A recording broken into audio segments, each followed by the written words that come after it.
That might have been the most enjoyable hour to 2 hours of college football that I have enjoyed for a long, long time. A lot of great finishes with a game that we all love. Tonight, welcome into the voice of college football. And if I'm reading this correctly, everyone, and understand the College Football Playoff Committee as well as I do at this point, hard-fought win at home against a 4-5 LSU team with a lame duck coach should elevate Alabama to number one. What do you think? Florida, Dan Mullen, wow. We thought the situation was bad. We thought it was not nearly enough to contend with the likes of Georgia, but South Carolina, Dan Mullen, this might be the end. Texas A&M, what a turnaround for Jimbo Fisher and his Aggies. They were downright dominant today. Plus, they pick up 2 hot commits, including the number 1 player in 2022. The deep freeze for Hugh Freeze in Oxford. Embarrassing loss and maybe embarrassing situation for him, but then eventually an embarrassment by the Ole Miss football Twitter people. In the Big Ten, the unlikely 3 of Smith-Njigba, Ruggles, and Whippler save the Buckeyes in Lincoln. Sorry, Sparty, Purdue's back at it. They knock off number 3. Michigan, Wisconsin, and Iowa, they hold serve. What about you, PJ? In the ACC, deliver your best eulogy for Wake. Awake for Wake.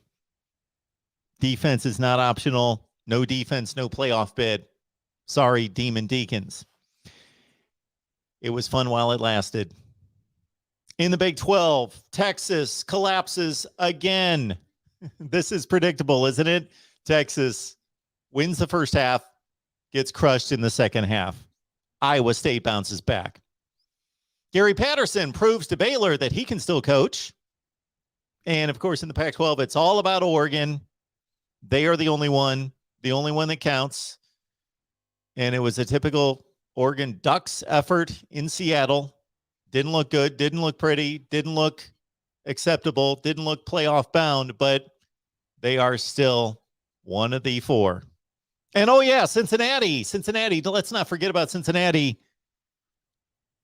But really, when I do consider Cincinnati, how can I possibly in any such way take Cincinnati seriously? Welcome to the Voice of College Football, our enormous, huge Week 10 wrap-up show with you. And we will take your calls a little bit later. We are waiting on the folks at Iowa Northwestern on our Iowa channel. They've got our phone lines in use right now. I had forgotten that. So our Iowa folks, if you want to catch some Hawkeyes, Wildcats talk, go over to the Iowa channel or to the Big Ten channel to check out what they're doing. And hopefully we will get our phone lines soon so we can talk to all of you here at the Voice of College Football. We've got about 20 on the line. We need about 2,000 on the line. Let's get there. Sponsor the Voice of College Football. If you own a business, you could definitely benefit, especially if it's in the sports gear, memorabilia, anything in that range, that realm, paraphernalia, apparel, or other businesses. Obviously, you could benefit from sponsoring here at the Voice of College Football. We are looking for a sponsor or 2 or 10 here at the Voice of College Football. So please let us know. If you have any contacts in that area, hit me up at MarkRogersTV at Gmail. Also, shop Amazon. You are going to be shopping Amazon. Half of the people that I'm talking to right now, you will be shopping on Amazon. So please use the link that we provide in the description section of the videos. Shop Amazon. Use our link. Help us build the channel. Doesn't cost you an extra penny. Same shopping experience. Why not? grab the link, put it somewhere where you will remember it when you are shopping. Also, Venmo, PayPal, Cash App, help us build the channel, contribute to the voice of college football. I would love to be doing this at this point next year. I would love to be doing this in 5 years. If you enjoy the content, others will as well. Please bring more people in, contribute at Venmo, PayPal, and Cash App, and also right here on the Super Chat as well, of course. And you can also write for us. Go to voiceofcollegefootball.com. We've got one writer in the fold. We need more writers at the Voice of College Football. So go to voiceofcollegefootball.com. Check out our site. Go to the top of the screen where it says write for us. You'll be in direct contact with me at the Voice of College Football. All right. What an amazing, amazing night. I went through all the conferences, kind of ran down the headlines. Now I want to hear from you, and I also want to break this down further because we have all sorts of angles to deal with, and it came this close. I'm looking at you, Bama. It came this close in Tuscaloosa to being one of those nights in which the college football world was shaken, but not quite. Bama's pass rush saved the game. Alabama's pass rush, I'm looking at you, Will Anderson, and others, saved Bama tonight. That was it. 2 touchdowns at the end of the first half. That's pretty much all they had. They tacked one on in the third quarter, but the Bama offense was not impressive. Max Johnson didn't have nearly enough time to stage a comeback, but LSU was close. Close. All right, let's see what you got here. This should be a fun one to talk about because we've got the Ohio State angle to lead the Big Ten. Of course, Michigan State goes down. As I stated, Michigan, Wisconsin, and Iowa posted significant wins in the Big Ten toward a championship bid. Minnesota stumbles. They were in control of the Big Ten Western Division. In the ACC, Wake is still undefeated. So understand this. The Demon Deacons are still undefeated in the ACC. That was not a conference game against North Carolina. That was an additional non-conference game. The ACC still belongs to Wake right now. They are undefeated in the ACC. That, of course, severely damages their playoff bid. But in the ACC, Clemson still alive with a big win against Louisville. If you saw the end of the game as I did, I didn't see much of the game, but saw the very end, the final drive. Impressive goal line stand by that Clemson defense. The Clemson defense still stout.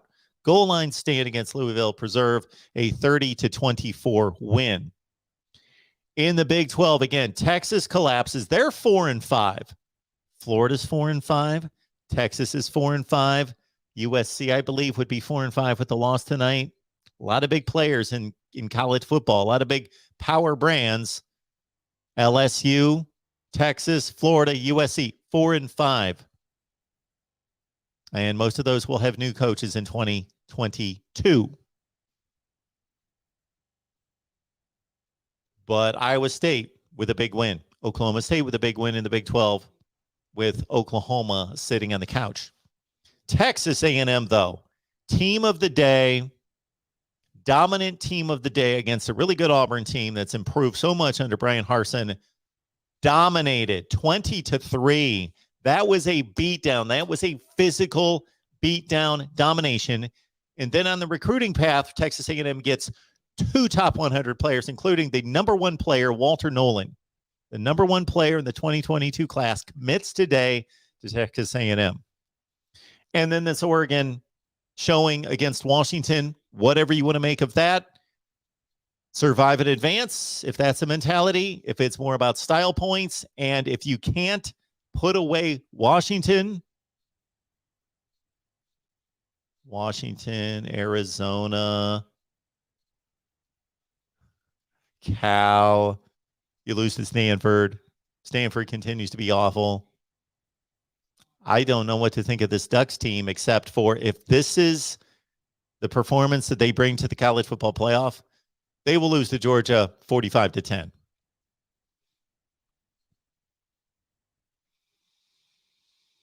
Yakov 22, welcome in. Good to see you. putting out an APB on Ohio State's elite offense. Well, the offense was elite between the 20s. For the second consecutive week, Ohio State had issues between or no issues between the 20s. Red zone offense. I counted 5 touchdown-less Ohio State red zone possessions. They went for it on 4th and 1. They failed. They missed or they kicked 3 field goals. And then they also threw a pick in the red zone at about the 10-yard line. Pick, stop on downs, 3 field goals, where you would expect an elite offense, the Ohio State offense, in 5 red zone possessions, in addition to the ones that they already had, which they didn't have many because they cashed in from deeper than the red zone, that in 5 red zone possessions, you should get 3 touchdowns and 2 field goals. So that is 30 points, right? 27 points. 27 points. Ohio State in those 5 red zone possessions got 9 points. They should have gotten 27. That's my estimation. 3 touchdowns, 2 field goals, 5 empty red zone possessions. They got 9 points in field goals. So Ohio State, you could say, should have won this game 44-17. So I'm not buying that Ohio State's elite offense is on APB, but the red zone offense, yes. What game was I mainly focused on tonight? Well, it started with Texas and Iowa State. That was my number 1 game. Texas and Iowa State with Bama and LSU on the side, and Kentucky, Tennessee. Those are my 3 games. Then as LSU hung in the game after halftime, I switched Bama LSU to my main screen and really was intrigued with the second half of that game. And I had Kentucky and Tennessee up the entire time. It was never my focus, but I found that entertaining. It was my second screen. And then I was doing so much work as I'm trying to help out our various post-game hosts with their shows and promoting the shows and getting the links out and the codes and doing everything that needs to be done, that that kind of kills the third screen to a certain extent. And I want to find out when we get our phone lines back. Hopefully soon. We shall see.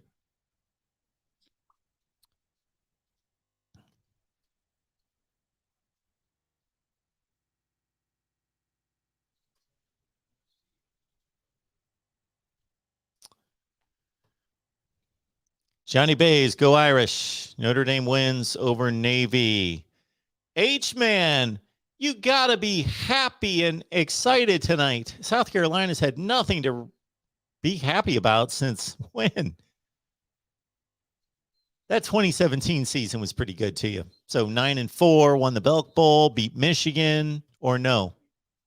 Beat Michigan, yeah, that was the year after. Lost the Belk Bowl. Beat Michigan. That was the high point for Will Muschamp, and that's been the last high point for South Carolina. 2017, 4 years ago. It's been downhill since. South Carolina whips Florida. I didn't see a ton, but I did see a couple series and saw Josh Vann pull down a couple great catches, saw him targeted a few times, pulled down a spectacular catch on a deep throw, a couple passes across the middle, then the touchdown reception. I saw the scoop and score with I don't know if it was Emory Jones or Anthony Richardson who lost the ball on the scoop and score. Dwayne, is Texas still back asking for a friend? Texas is always back. They're back. Quality loss, yes, the Ohio statement. Quality loss by LSU should move them into the top 4 position. Yeah. Exactly the Ohio statement. Jimmy Lake, dumb move. 1:59 on the clock. Losing by 8. I don't care where the position of the ball is on the field. They were at their own 20. To defend Jimmy Lake to start the drive, though, the first 2 passes of the drive were just flat out dropped.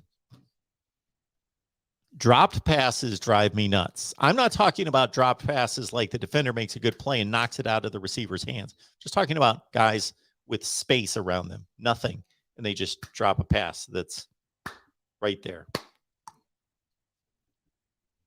They're either catching it like that, they drop it.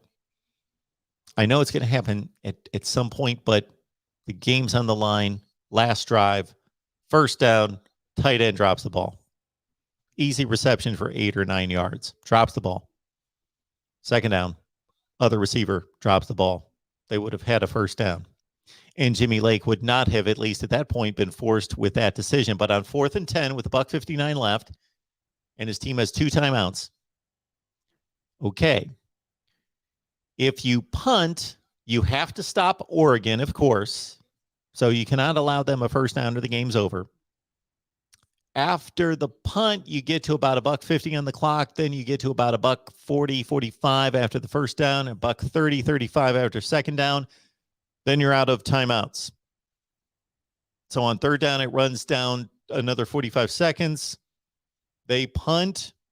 Oregon would punt with 45 seconds left in the game. You probably get the ball back with 35 or 40 seconds left in the game. Needing to score a touchdown and drive the length of the field in 35 seconds,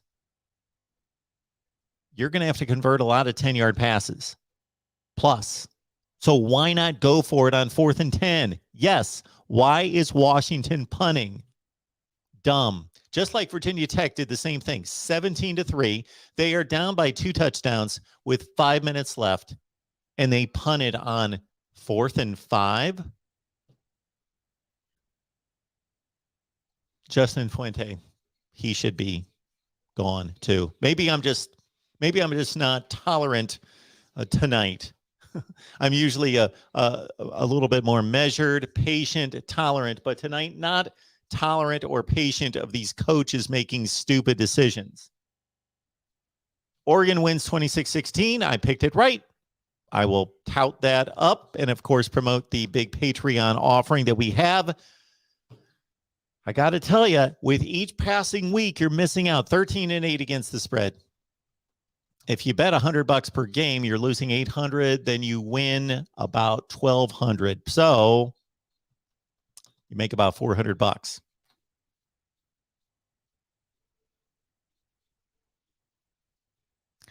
Good to see you, Roberto and Retriel. Hope I pronounced that correctly. Dwayne, good to see you. Still say Utah going to give Oregon a hard time or even a loss. Dwayne, I agree with you because everybody's giving Oregon a hard time. Everyone. Fresno State, Cal, Stanford really gave them a hard time. Arizona. Everybody but Colorado is giving Oregon a hard time. So, yes, I expect Utah to do the same.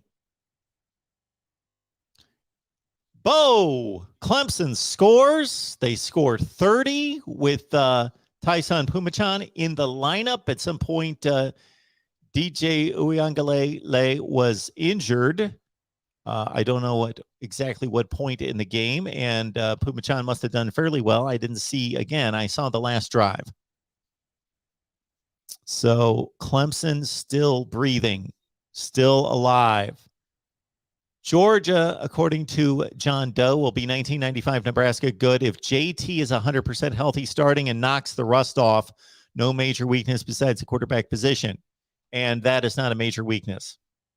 It's not a great place to be. They do not have a dynamic player in Stetson Bennett, but that's not I don't consider that a weakness. But I'm right there with you, John. 1995 Nebraska good.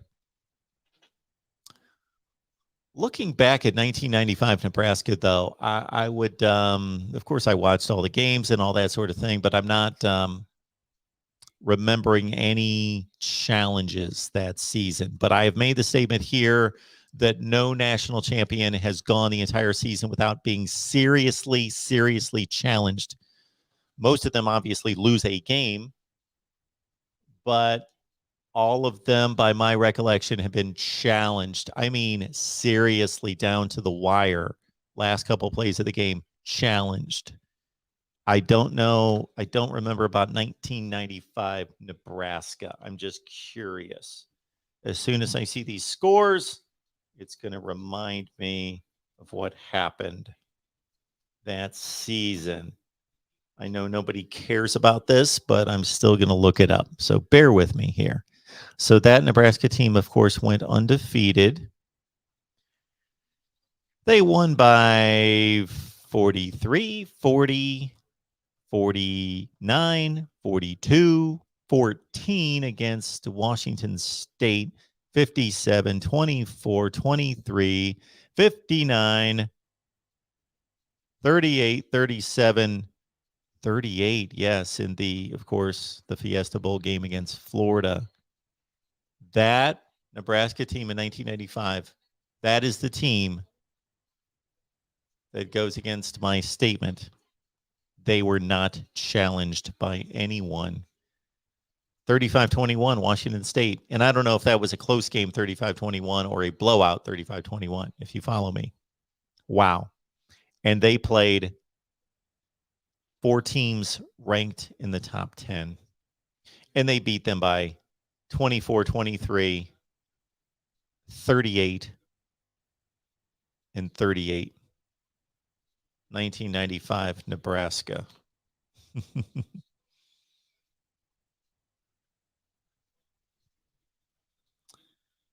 Dwayne says that last Oregon TD was brought to you by the Huskies head coach, Ty.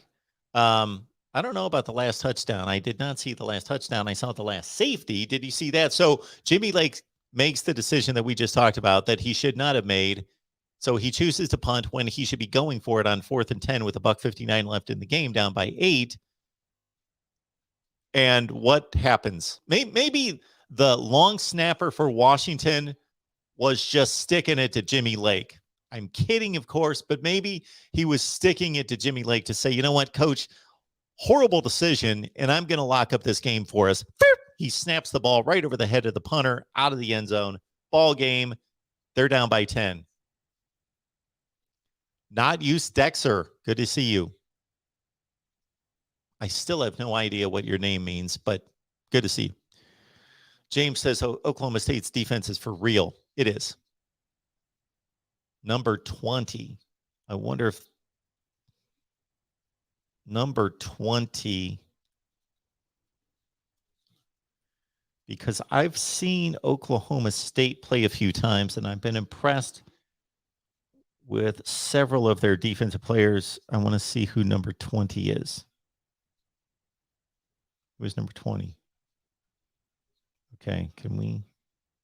Number 20 for Oklahoma State. Malcolm Rodriguez. Okay. Just curious. Kirby's Visor. Good to see you. Kirby's Visor. I don't know that you've been here at the Voice of College Football. This is the first time I've seen your handle. So some of you will be prepared now. Plug the ears if necessary for the big welcome here. Kirby's Visor. I know who you root for. I think that's pretty obvious. Welcome to the Voice of College Football. Would love to know how long you've been watching. Always like to know that. Some people chime in to the conversation, and I ask how long you've been watching, and they say, 3 years. Tijuana, yes. We're all starting to catch on to this committee approach. Michigan State lost. They go to number 2. Texas got beat by a sorry team, so now Oklahoma has not beat anyone. Well, Texas did not lose to a sorry team. They lost to a good team, okay? All right. Just thought I'd clarify that. The Ohio statement, the ACC is a conspiracy against college football. The ACC's fun. Hummus Hero, finally, we can stop talking about Wake playoff scenarios. Well, we don't necessarily. If we're going to stop talking about Wake playoff scenarios, maybe we should stop talking about Oregon or Ohio State or Michigan State or Alabama playoff scenarios. They've lost one game. I'm not going to stop talking about Wake playoff scenarios. Do I think Wake is truly one of the top 4 teams? Of course I don't. But it's not about that. It's not about what we think. It's about what they do on the field, and Wake still has an opportunity. If a Power 5 team wins a conference, especially if they, in this situation with the current format that we have, the playoff format, with one loss, they should be considered. Cincinnati, they are screwing it every week. Did you see how close Cincinnati was to losing? I didn't realize that while the game was unfolding. I'm watching other games, and then I saw the highlights. If the Tulsa quarterback would have made a different read on third down and played off the block differently, he would have run in the end zone for a touchdown and possibly tied the game. They lost by 8. Cincinnati is beating horrible, bad, lousy teams by that much. This is now repeated. This has happened now 3 weeks in a row. I had a caller a couple weeks ago that was debating me on Cincinnati and saying, hey, they're dominant. They're going to be dominant. As long as they're dominant, should they be in the playoff? And I said, for me, no, because other teams have to play much more difficult schedules, but at least to be dominant. Well, they're not dominant.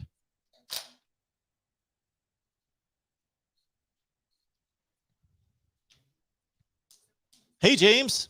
Good to see you. Indiana equals Florida. Well, not quite, but maybe on this day.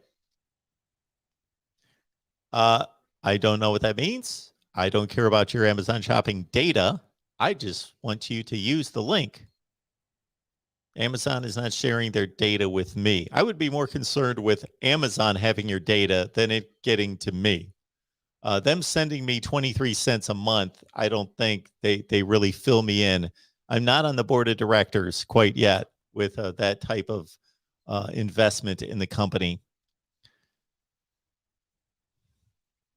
Kenneth is so upset Roll Tide. I think he would be more upset had that gone the other way.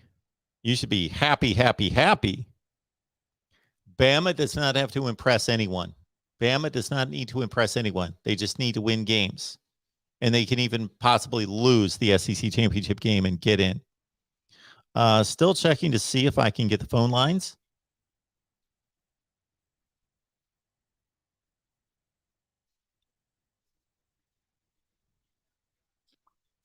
We shall see. Brian, we agree. James, go Bucks. We're facing the hardest game of the year next week against Purdue. They knocked us out of the playoffs 3 years ago. You might be right.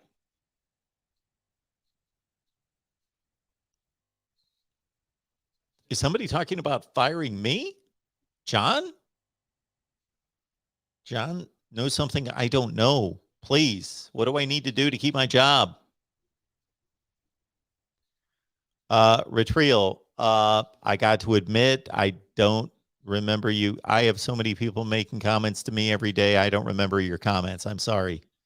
What I do know is that I picked Purdue to win, and that's on record. It's on Patreon. I picked Purdue to win the game outright.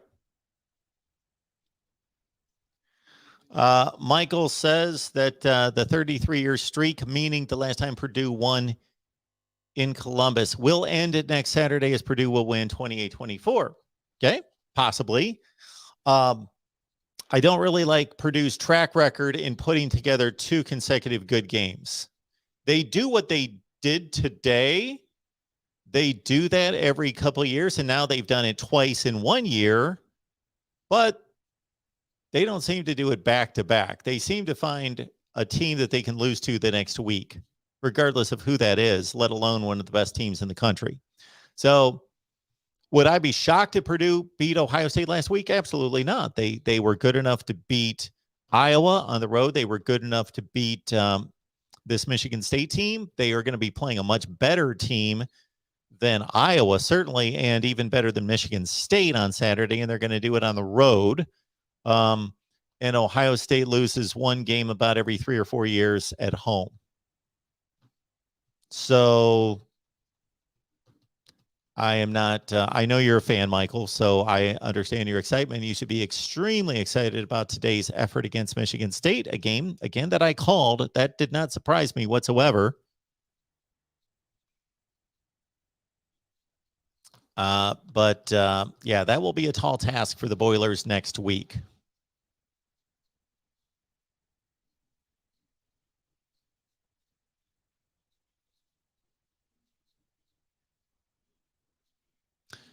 Dominic is asking about my thoughts about the Big Ten East. Penn State going to beat Michigan next week. Penn State is playing home against Michigan. They did not play a great game today against Maryland. I know that they won by 17. Jahan Dotson was out of his mind. And I feel so good for the young man because his family and friends were there. He had over 20 family members there. And if you ever pay attention when watching Penn State football games, they typically highlight Jahan Dotson's mother, who is hopefully recovering. I don't exactly know her story or current condition, but recovering from cancer. And Jahan Dotson was extremely emotional after the game after catching passes for 242 yards, a Penn State record. And Penn State needed him because this was a 14-all game in the fourth quarter. Penn State won 31-14. Penn State going to beat Michigan next week. Dominic, hopefully you can join us on Patreon. That's where I make my picks. So you got to understand, it would be a disservice to the people that loyally follow me and contribute on Patreon if I make predictions here. Plus, it appears as though, based on how I'm picking these games this year, not just this year, for the last 40 years, been doing this since 1982, that I got to say this, my predictions are pretty damn good all the time. So not that I don't have down weeks, but I'm going to pick these games against the spread at 60% clip, better than that this year. So I will have a prediction on Penn State, Michigan, and most likely I'm going to get it right, but that's going to be on Patreon. But my thoughts about the Big Ten East is that a couple weeks ago, I thought that Ohio State would separate itself, and it has not.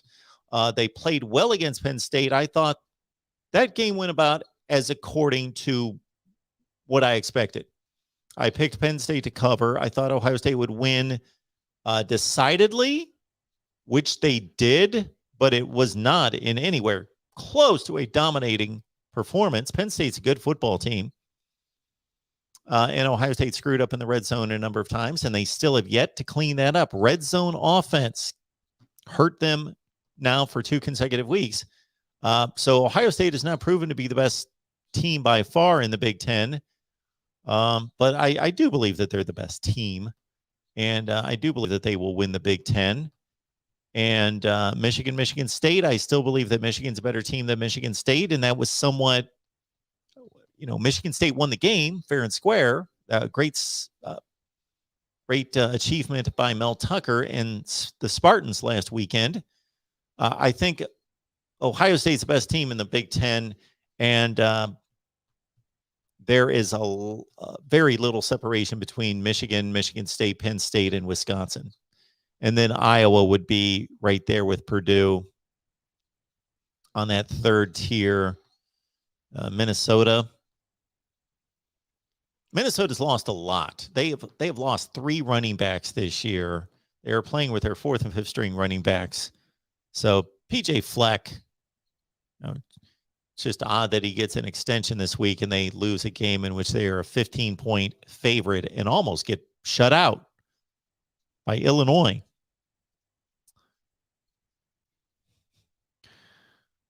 Lucas says Purdue fans need to chill. You guys are delusional. First of all, they don't need to chill, Lucas. They're happy they have beaten the number 2 and 3 teams in the country this year. So the problem with Purdue is they can't do that every week. They cannot play consistent football. We've seen this before out of Purdue. They just don't have enough talent and depth to play a complete season. So let Purdue fans, let Michael, let other Purdue fans be happy and joyous about it. It doesn't happen very often, even for teams like Alabama and LSU and fill in the blank, Oklahoma, to beat the number 2 and 3 teams in the country in the same season. So be happy for Purdue. Let them go nuts. Now, them going to Columbus next Saturday and winning at Ohio State, completely different matter. Ohio State's a different deal than Michigan State. They just are. You guys are delusional if you think Purdue is going to come into Ohio State after what happened last time they played. Ohio State's talent gap is still superior to Purdue. Well, yes, Ohio State's much, much greater than Purdue, but they're also much more talented than Nebraska. They were much more talented than Purdue the last time they played, and they got completely. Purdue destroyed Ohio State. It wasn't like they kicked a last-second field goal to beat them. They destroyed Ohio State. They just obliterated Ohio State. They made Ohio State's defense look just like a high school defense. They just killed Ohio State, destroyed the Buckeyes. And let's understand, Lucas, I think we're overrating what these players in 2021, what they care about, what happened in 2018. How many players are still on that team? I don't know. Do the count. You can go through the roster if you want to. Count how many players suffered that loss in 2018 at West Lafayette. Do they care about that? I don't really think so. I don't think that has an impact on the game.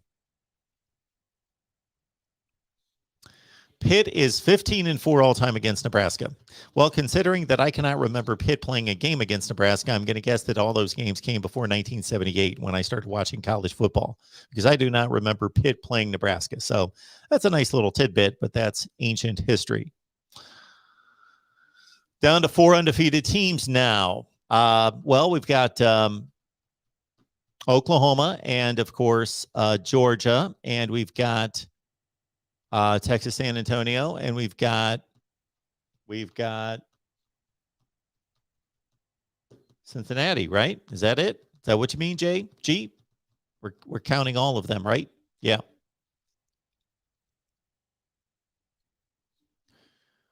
Connor says Georgia will not be challenged. Tennessee will force Georgia to play JT, and he will shake off the rust in the second half blowout and put 50 on the remaining teams.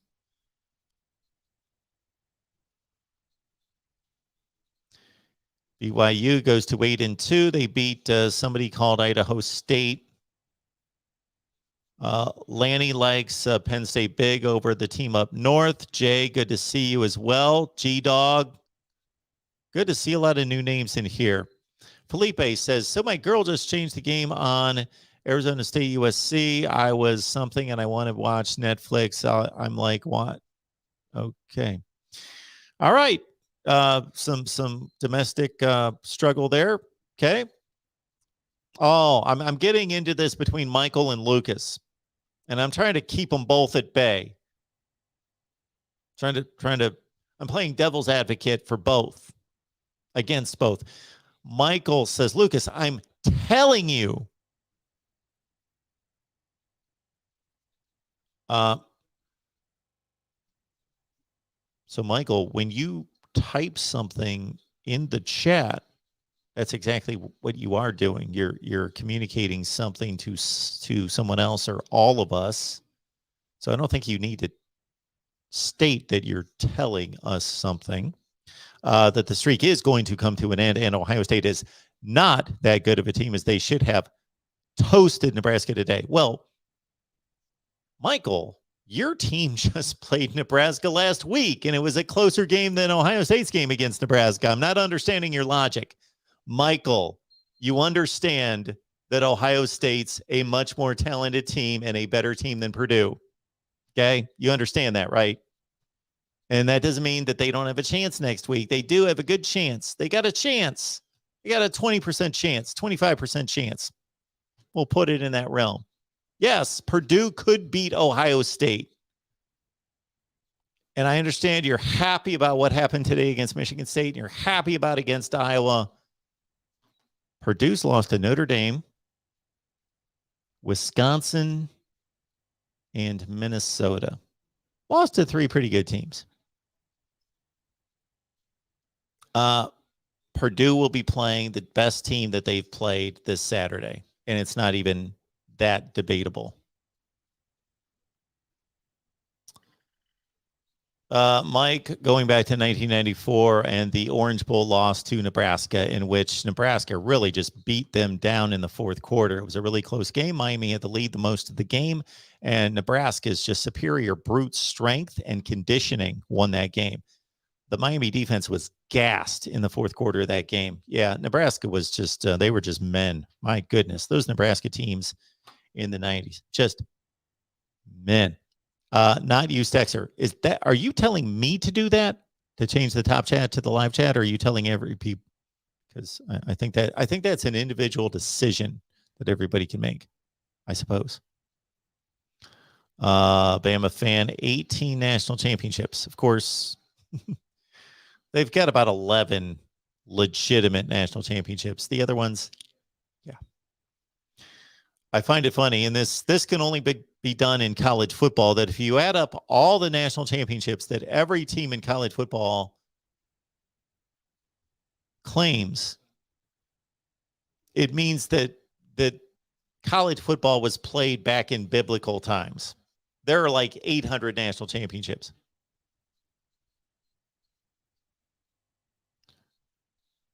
Nick, Oregon fan, happy tonight. His team survives. Got a little affair here with Arizona State taking on USC. Sun Devils lead 14-10 with just a few seconds left in the first half. And both of those teams pretty disappointing as well.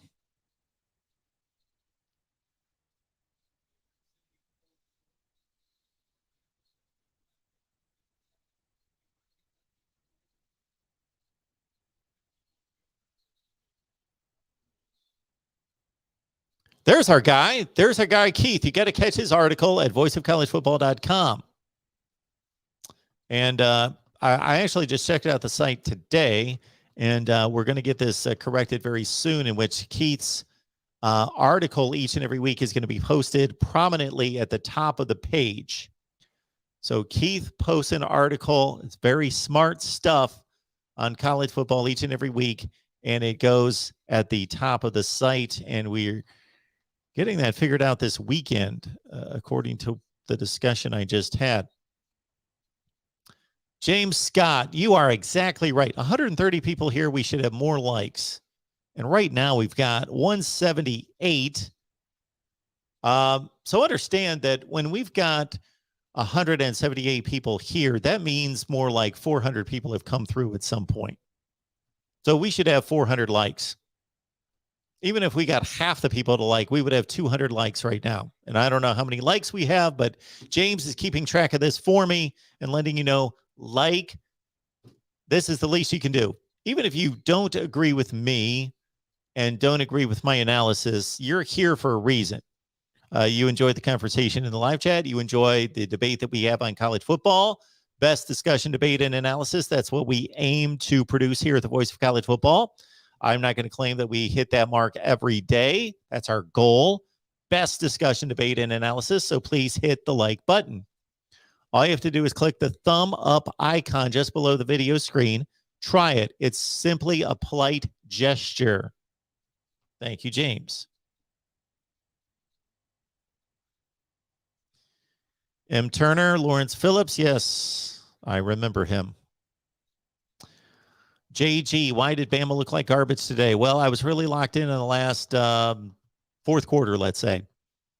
From what I saw, Bama's defensive front won that game. The pass rush in the final quarter won that game. The offensive line for Alabama, that was the worst.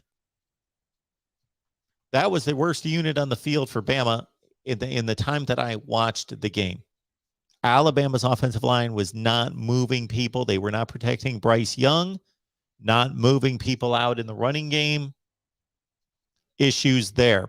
And you guys know we're going to talk Bama football this week. You know that we'll have a Bama blogger, writer, broadcaster on to talk Bama football this week. You know that we cover all the major teams and all the major games and preview everything.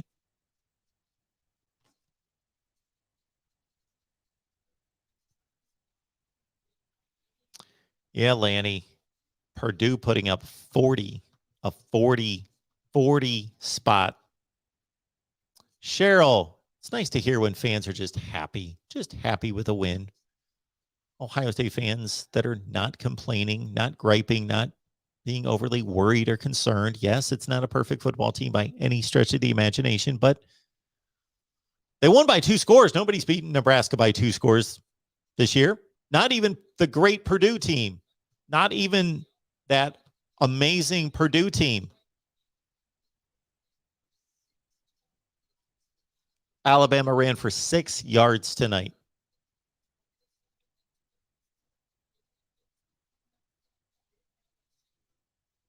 Where is George?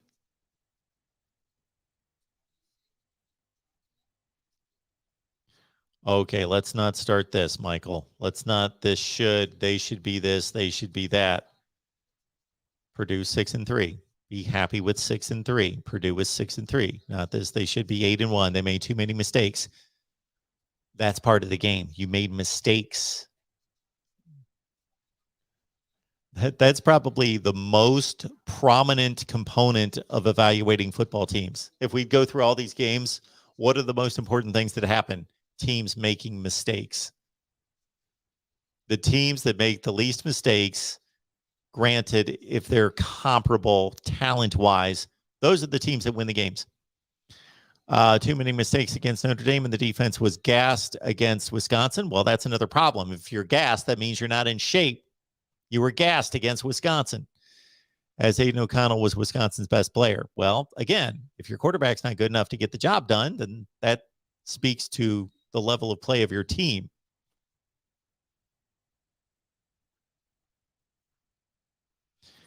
Hummus Hero making a very fair and accurate statement right there. Basically, nobody has been consistent this year except for Georgia. And you know what?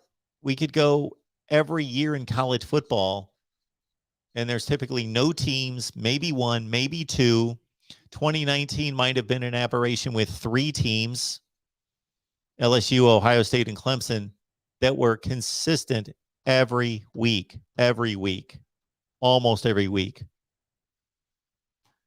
Just doesn't happen.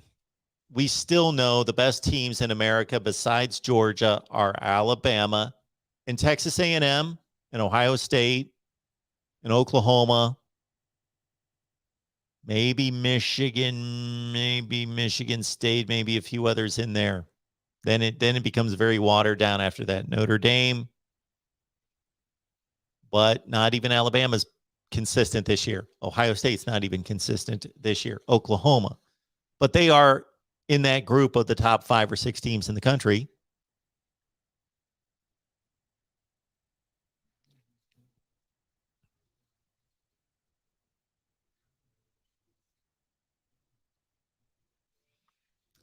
Michael. So we've got Mike Rotundo. So Ohio State wins, and he says the king is dead. Long live the Wolverines. It has come to this. This is what it's come to for Michigan fans. When Ohio State wins, but they don't win impressively, and they actually win by more than your team won at Nebraska, you celebrate that. This is how pathetic this rivalry has become between Ohio State and Michigan, that Michigan fans are celebrating Ohio State winning and beating a team worse than they beat that team. That's how expectant they are that Ohio State's going to crush them. It's basically what that's telling me. Lucas says Ohio State might only be a little more than a touchdown favorite against Purdue. I'd bet my life savings on Ohio State. Well, I am not betting my life savings on Ohio State. M. Turner, first season watching. Good to have you. Thank you for that. Yeah, I would say Ohio State's probably going to be a 8 to 10 point favorite. Yeah. Talk is Pitt, 2 years. Glad to hear that. So Sincere's been watching for 2 months. Go Green. Thank you so much for that. Appreciate you catching us with our Michigan State content. We will continue to cover Michigan State. Appreciate that. Edward, yes, Purdue is a top 10 killer. So what's funny is when you make the comment that Purdue is a top 10 killer, for a team to be labeled something like that, they can't be very good. because teams like Ohio State win a lot more games against ranked teams than Purdue does. It's not even close. But what becomes this statement, or what becomes the mantra or the label that we give somebody like Purdue, it's because it's not expected. I saw a graphic just the other day that since what was the year? It might have been during the playoff era or in the last 10 years, the teams that have won the most games against top 10 teams. Who do you think they are? They're the obvious teams. Ohio State had the most wins against top 10 teams, and Alabama was right there. And I think LSU was right there, and somebody else that you would expect. Those are the teams that win the most games against good teams and top 10 teams. Purdue gets labeled because they're an average football program that happens to jump up and win these kind of games in its history. It's not like this just started happening 3 years ago.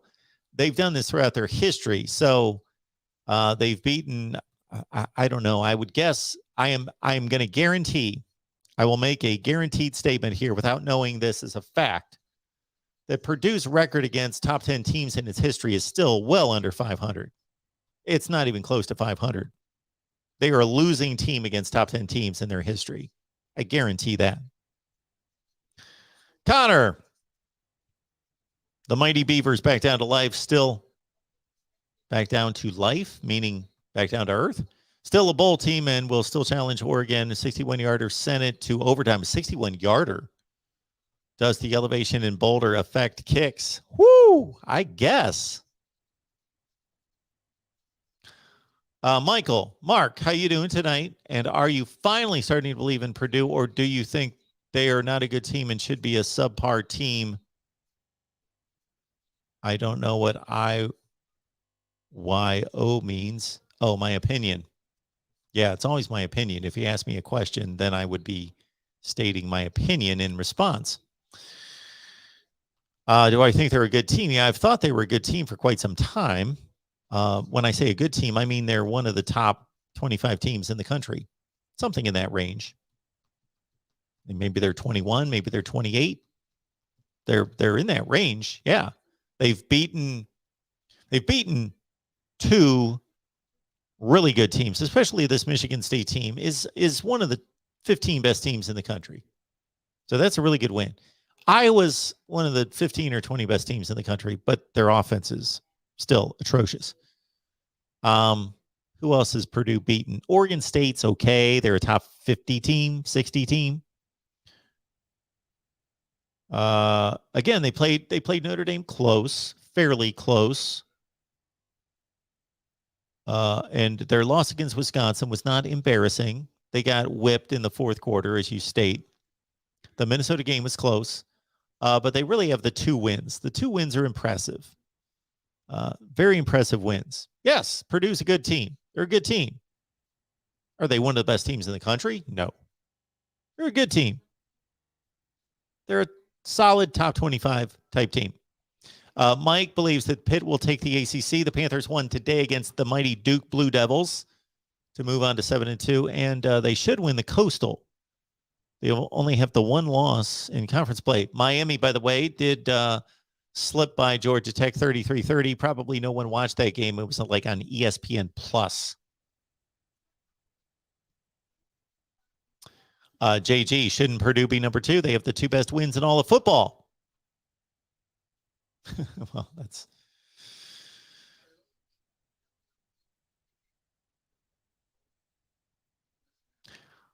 not used ever.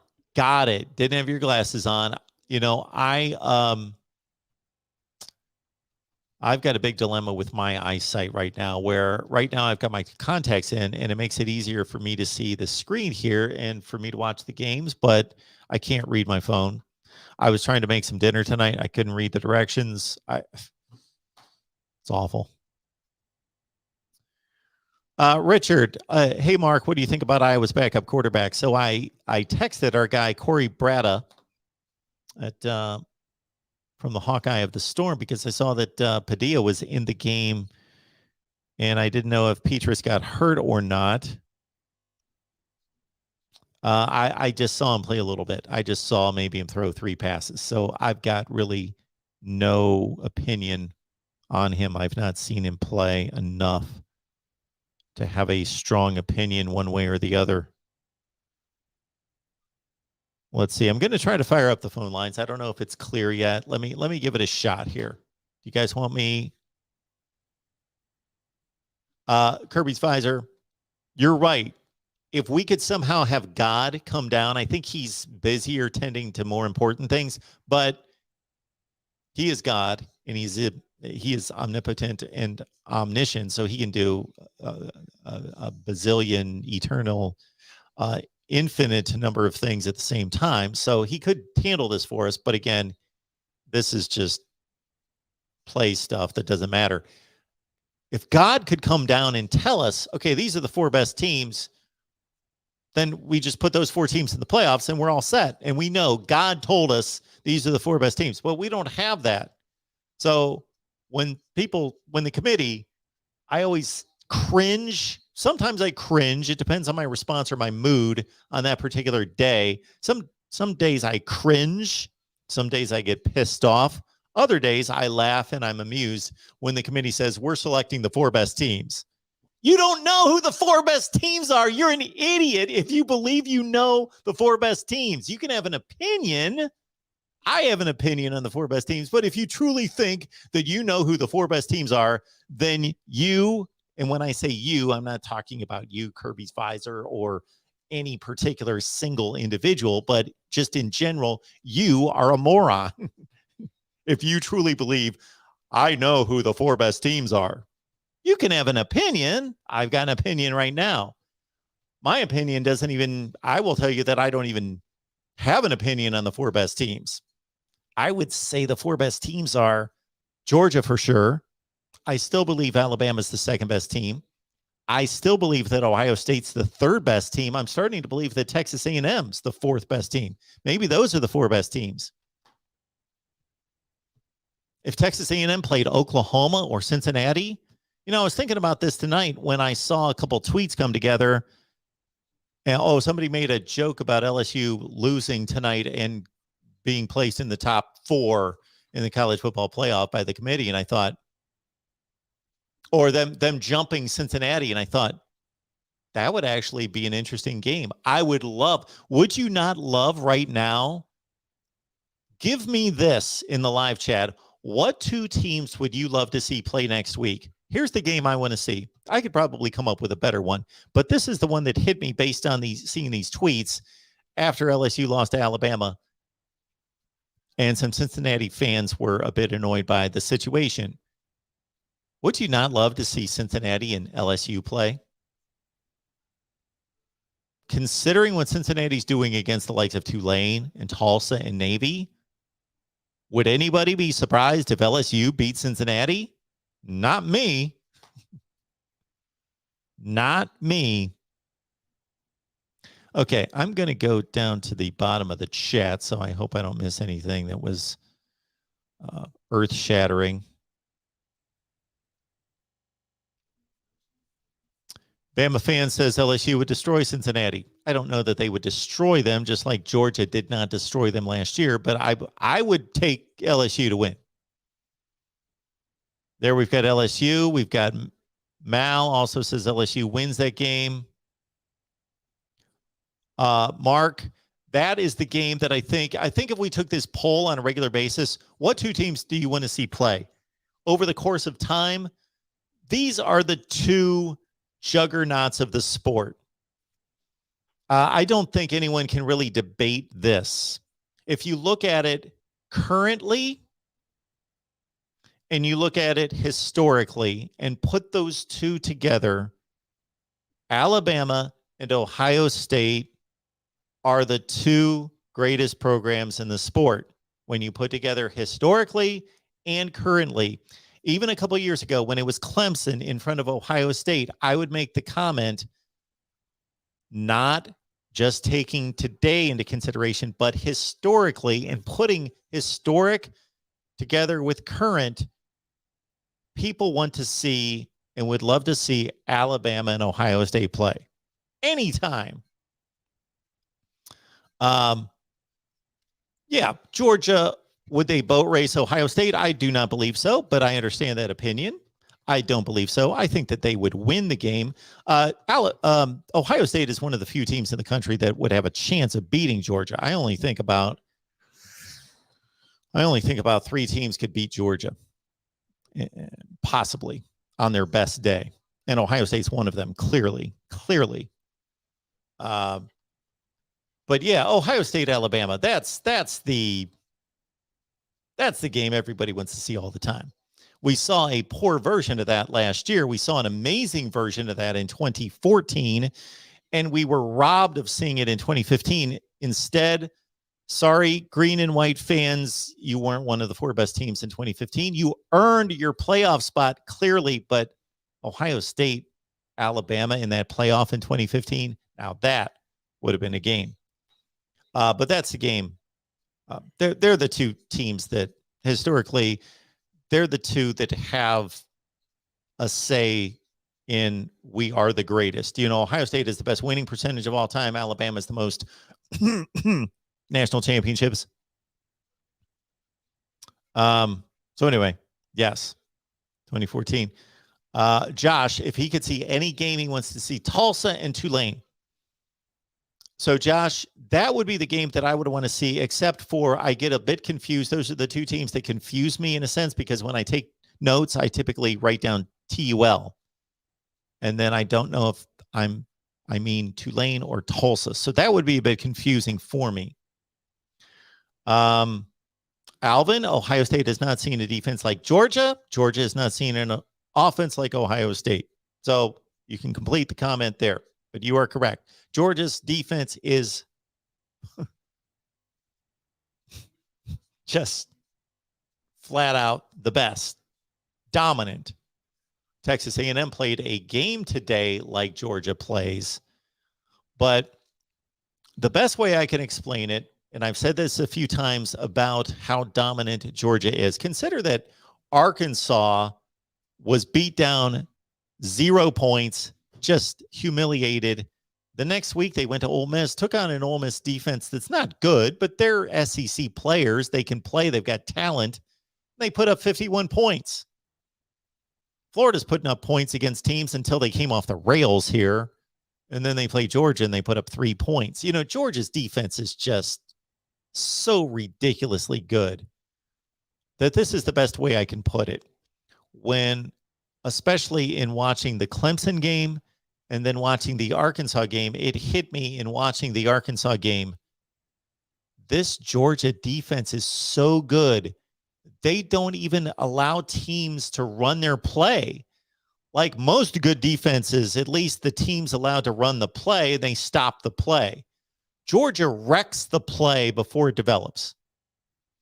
Their front 4 throws guards in the laps of quarterbacks and running backs. They just destroy the play.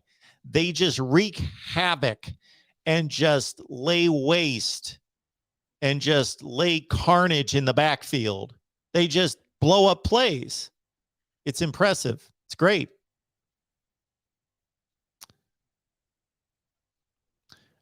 Dre says Georgia would beat Ohio State 34-13.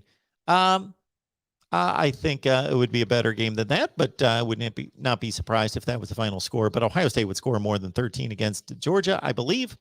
But yeah, I would not be surprised if that was the final score. I would also not be surprised if Ohio State pulled out a win because, again, they have the talent to do it.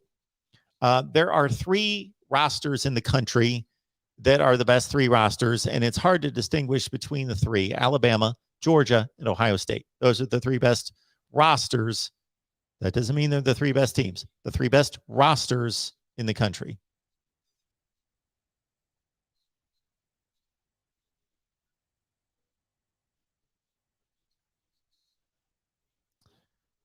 Did we get any more?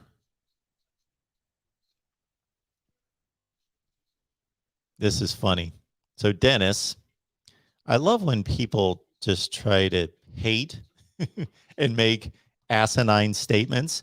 Mark won't show us a screenshot of his betting account. You know why? I don't have a betting account.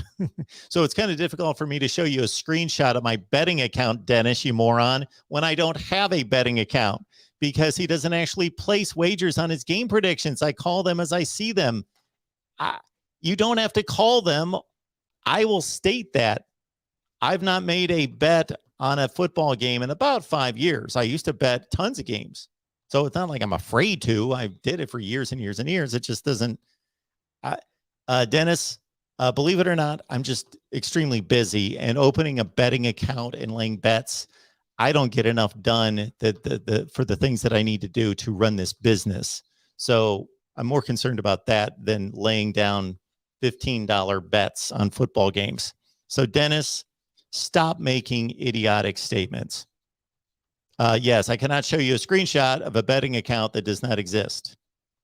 It existed, let's say, in like 2015 and in 2005. So I did it for years, made money, but I also ran into some not the most credible sites. So that also placed me in a position where I felt as though I didn't want to put thousands of dollars in jeopardy with sketchy, shady sites. So that was part of that. But anybody here who's on Patreon, all you have to do is take a screenshot. You want a screenshot of my predictions? We're gonna play Dennis's little game here. So the people on Patreon, they would be the ones to tell you, well, Mark's full of crap. His predictions aren't that good. He's making up his record. They could tell you that. They could do that easily. Or they could vouch for me and say, well, his record's what says his record is. Let's see if I can, I don't know that I can pull on. Yeah, I've got to log in and I don't remember my account details. I can't do that on this screen, but shoot, anybody on Patreon, they can take a screenshot and show it if anyone here of my predictions, which again, hey, 13-8 against the spread, Dennis. Dennis, stop being a moron. I love debating with people that are smart. I don't like debating with people that are stupid. All right. You know, Firmus Paradox 1, it does just seem like Georgia's so good that they're just going to beat everybody. But how many times has this happened in our lives where, like UNLV in 1990 or 91, that was when Duke beat them, when everybody just thought this team's crushing everybody. Who's going to stop them? Nobody. So we've seen this many times. So I'm not giving up on there being a interesting playoff.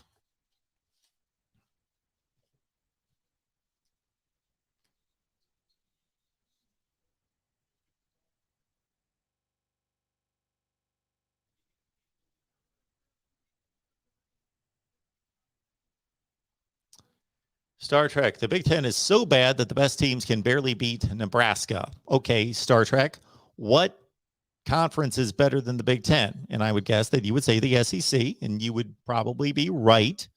But you understand that every conference goes 500 against itself. So if the best teams in the Big Ten are struggling against the lesser teams in the Big Ten, that can be interpreted a number of ways. So every conference goes 500 against itself.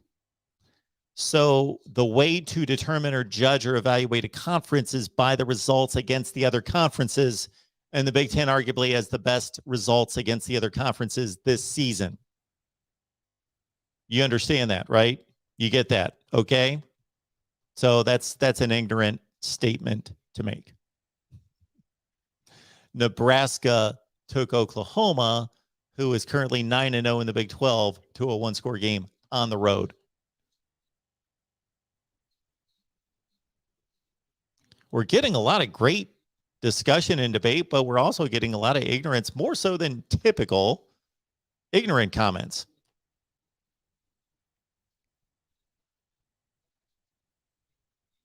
The Big Ten has played Nebraska. Yes, you're right.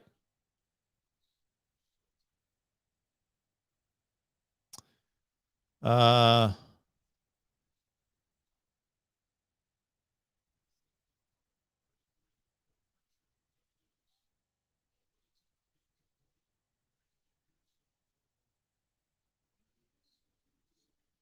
James is going back to 1983. Okay. Don't know what that. Absolutely, Jay. No such thing as a sure thing in college football. There's no such thing as a sure thing in any sport. We've all seen examples of this countless times. The Baltimore Colts of 1968 were the greatest football team of all time and were a 19-point favorite in the Super Bowl. What happened? They lost. The Golden State Warriors won an NBA record 73 games. What happened in the NBA Finals with the 3-1 lead after they had swept everybody else? They lost. The UNLV team I mentioned that was undefeated, 30-0, 32-0, whatever the record was. What happened in the semifinals of the NCAA tournament? They lost. And we could fill in a bunch of other. The Miami team of 1986 against Penn State is a huge, enormous favorite in the Fiesta Bowl for the national championship. Lost. The USC team that was supposed to be the greatest of all time with Reggie Bush lost to Texas.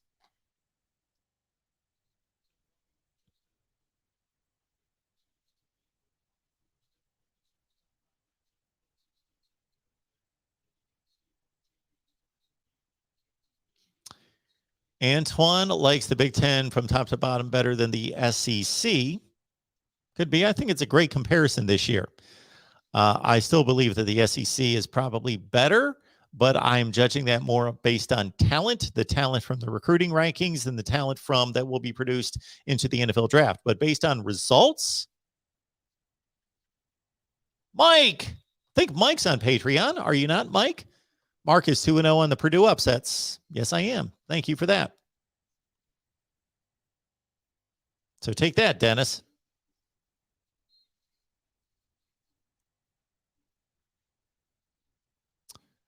Anything else? Where are we going? Okay, I'm going to try the phone lines.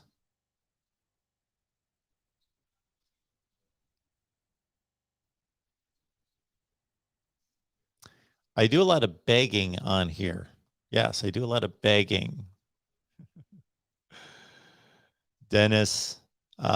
So when you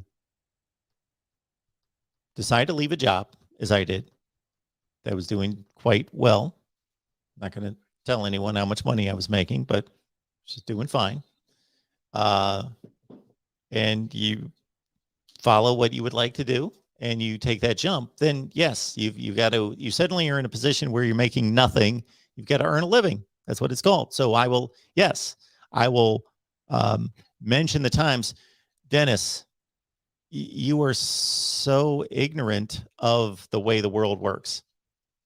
When you are watching ESPN and watching a game, do you know what they're doing far more than what I'm doing? They are basically begging for money. They are earning money more percentage of the time than when I'm on here. When I'm on here, you get content 99% of the time. And about 1% of the time, I will mention that you can contribute and that I'm looking for a sponsor, those sorts of things. I saw a article at some point in the last couple of years that showed the percentage of time on SportsCenter that we are being promoted and sold advertising and promotion. It's 30-some% of the time. So Dennis, if you really understood the world, yeah, I've wasted my breath way too much on dumb people.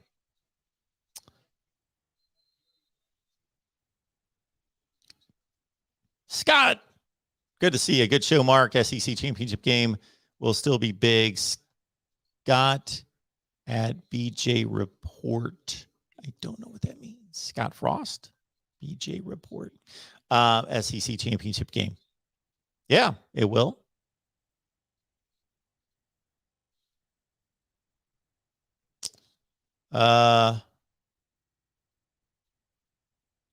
I watched Ohio State's offensive line get bullied by Nebraska today and was like, yeah, no.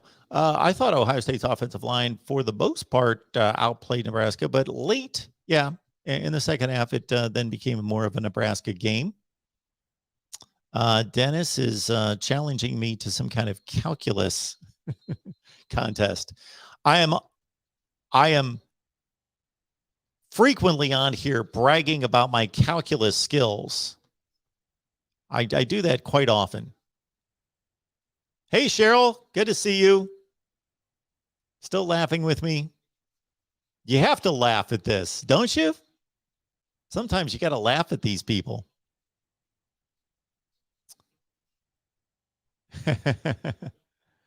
Not your puppet. Dude got smart and stopped gambling on games and started betting on gamblers who pay for his information. Sure win. Forgive me. Yeah, I would still like to gamble. Like if somebody would go do it for me, it's just too time consuming. I think about that every week too. I think I should be like, I enjoy it, but it's once I stop doing something, I've learned this about myself. Like I'll enjoy a certain kind of TV show, and then I'll think back a couple of years later and I'll think, why did I stop watching that show? I really liked it. And now it doesn't even cross my mind to watch it.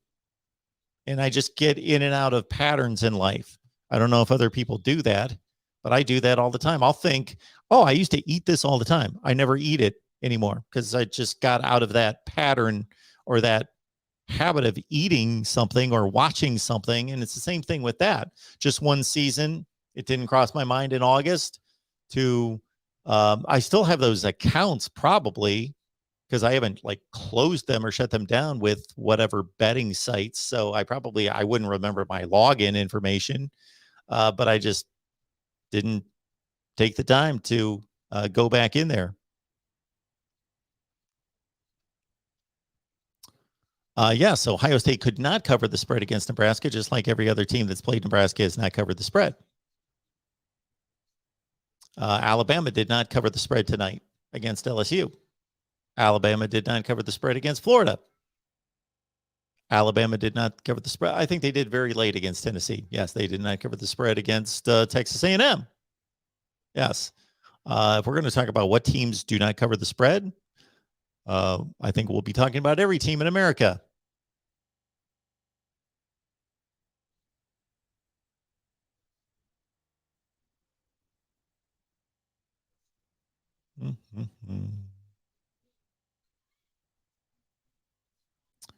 Jobo, thank you so much for that. I appreciate that. Glad to have you on Patreon. Thank you so much for that. Appreciate that so much. As credible as they come. And let's understand this. I'm not an odds maker. I'm not a bookie. I'm not a, that's not, so I'm never going to promise that my predictions are the best, the greatest, but I've been doing this every year for 40 years and they're good. They will certainly make money over time. The track record is there every year. It's pretty consistently the same. They're good. Are there people out there that are better? I sure hope so.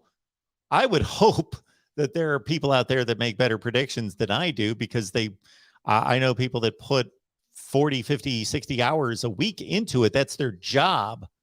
I spend like 2 minutes looking at the games and just going, So that's literally how much time I put into my predictions, like 2 minutes. So yes, there are people out there that do it better than me, but I also know from looking at those sites in the past, you have to throw them $1,000. So if you're willing to throw them $1,000 and you trust them, I have a particular friend. This was funny, about 5 years ago, who signed up for a betting site. I will not name the site, nor do I remember the site anyway. I have a friend who, one of my best friends, and he signed up for a betting site. And on week 1 of the NFL, he throws these 3 games by me. And this was a little bit more when I love the NFL still, but I just watch the games I just turn on the Red Zone on Sunday afternoon. I don't follow the NFL. Like I don't follow the personnel moves or any of that. I just watch the games and enjoy the games. And if there's something better to do, I do it. I don't stop my day for the NFL. But I was more into it. Let's say this was 5 years ago, but I still wasn't a kind of junkie locked in like I was 20 years ago. But he ran these 3 games by me, and I actually said, well, I actually think all 3 of those should be picked the opposite. So anyway, he threw this site like $1,000 to get advice for the NFL season for that year, and the first 3 games cost him whatever he bet on these games, a couple $100, probably $600-800. So he lost that money because all 3 games were misses, and then he wanted his money back, which even that site didn't claim we're going to get every game right. Of course they're not. So are there people out there that have better winning percentages picking games than me? Dennis? Yes, absolutely. I hope so. I sincerely hope so. It's like, I've painted rooms in my house. Are there professional painters that could do better? Well, I would hope so, because I paint about once every 5 years. So yeah, did I paint it okay? Does it look decent? Yeah. But is it a professional job? No.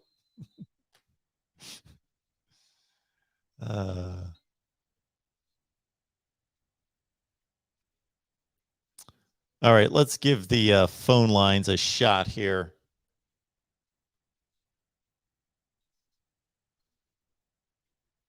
We're going to give it a go.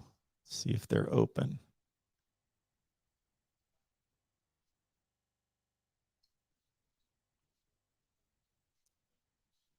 Ooh, if there's enough. I don't know if there's, I think there's still calls coming in. I don't know. I think I should have told our Iowa folks not to use the phone lines tonight. They're killing us.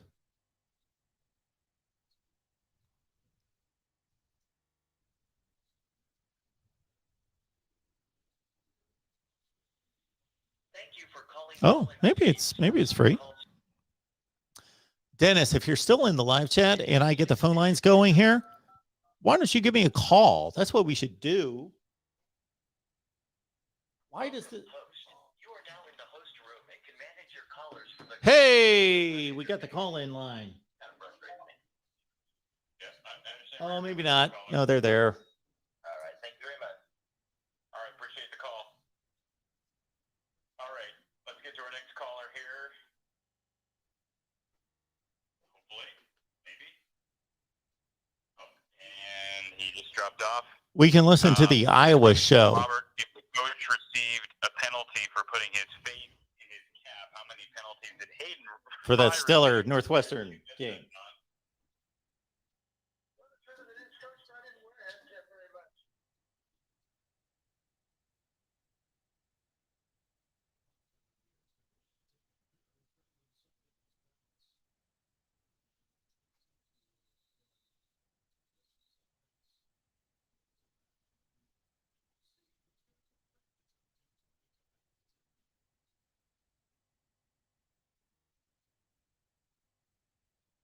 Okay. I just texted him again. What time is it? Let's see. I think they've been on for a while. What time is it? What time do we got here? Yeah, I think they've been on for a couple hours. So hopefully we can get the phone lines here. And I would love Dennis to call me. Dennis, please call. We'll get the phone lines open for you, hopefully tonight. And certainly appreciate everybody being here at the Voice of College Football.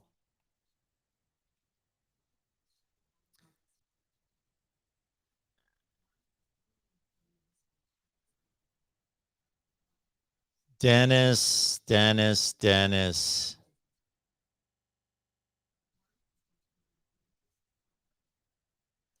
maybe someday I'll stop doing this and you won't have me to go after.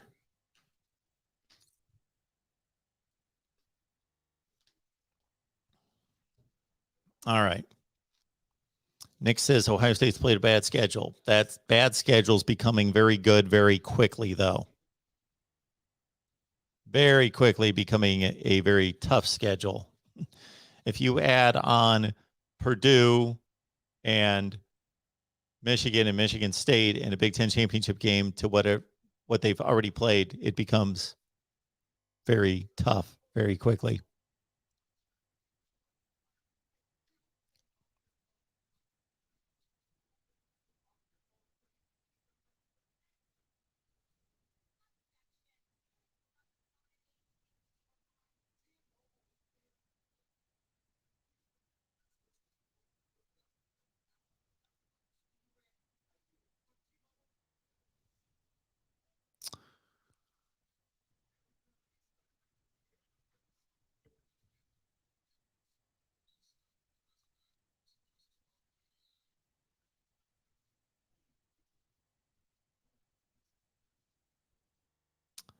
Yeah, Cheryl, that's one of my favorite names. I should probably refrain from saying that too often, but it is fun.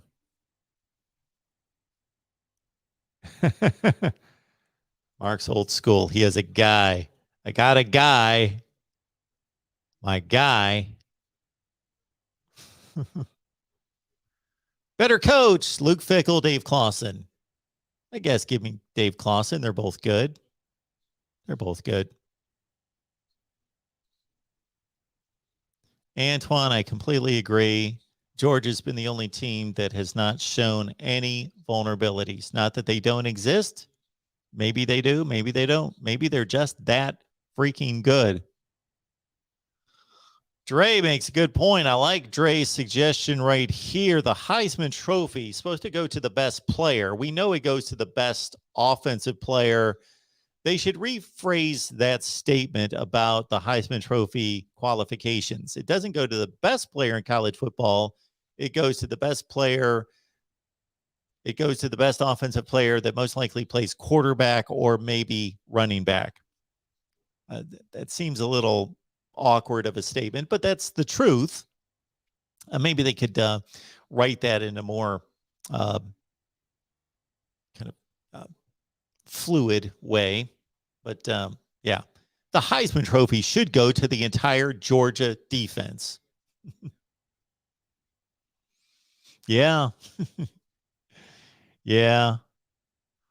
Okay, maybe he's off. Let's see.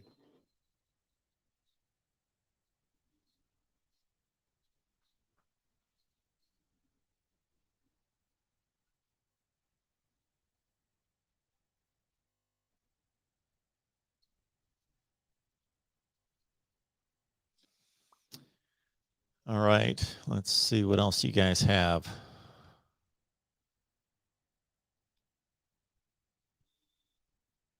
Jay says Caleb Williams rolls off 3 games over 400 yards and 4 touchdowns. We'll definitely get an invite to New York. Definitely? Don't know about definitely.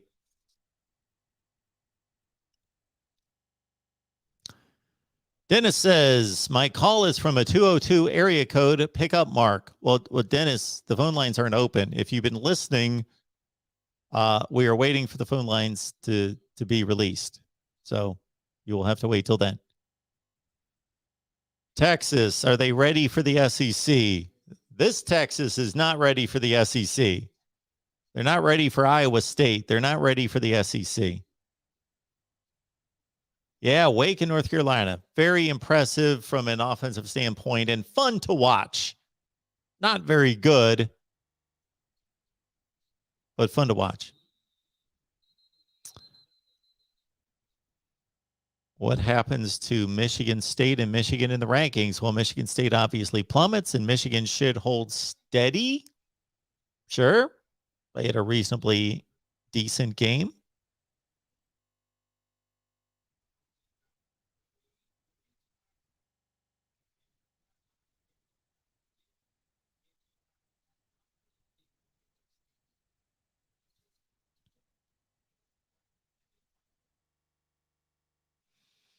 Michelle says it's fair, I think, in regards to the quarterback mostly winning the Heisman Trophy because they have the most ability to have an impact. But that's not what the award states. The award states that it's given to the best player in college football. It's not the most valuable player. They could change that if they would like, but it's supposed to be awarded to the best player. not the most impactful player or the most valuable player. It's not an MVP award. Yeah, Coconut Cane. It goes to the best quarterback, running back, occasionally wide receiver. Well, every 30 years to the best wide receiver.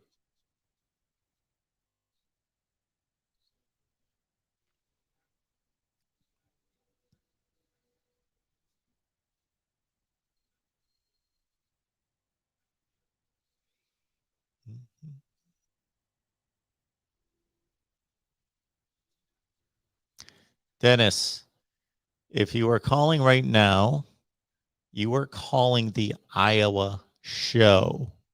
I have explained this. The Iowa show is using the phone system right now. If you want to talk to, if you'd like to talk to our guy, Corey.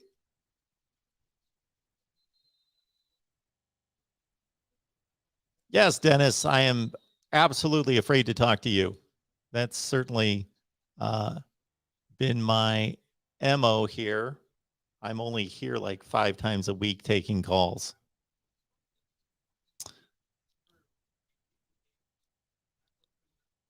So hopefully we will get the phone lines.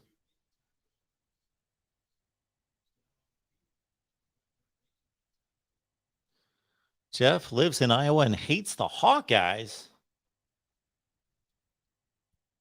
All right, let's see.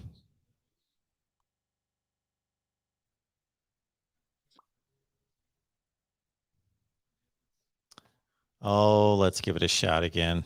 I'm going to try.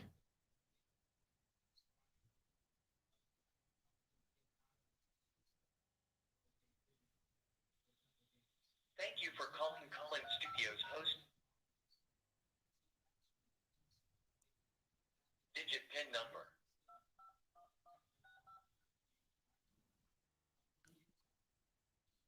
Welcome, host. You are now in the host room and can manage your callers from the Collin Studio web interface.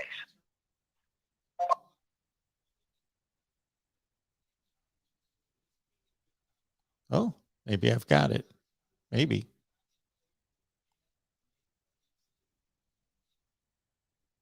Okay, we'll try it. I don't hear anyone on there. I think we're good to go. I think.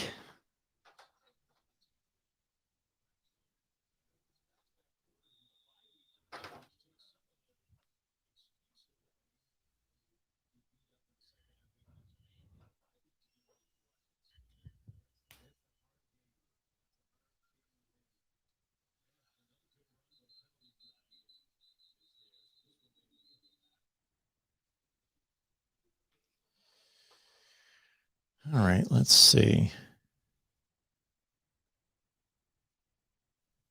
So if I...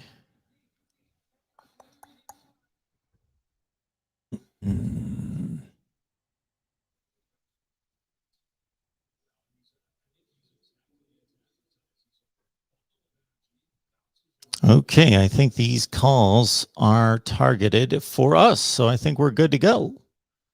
I believe we are good to go. Let me make sure the audio lines. Yeah, I have to connect it there. And we should be ready to start the call-in portion of our show right now. Welcome to the Voice of College Football. Who's on the line? Hello? Yes. Hey, Mark, how are you doing? McD, I'm doing well. What's going on today? Well, I'm not going to say I'm absolutely wrong about Penn State because I still think that Penn State kind of sleepwalked through that game.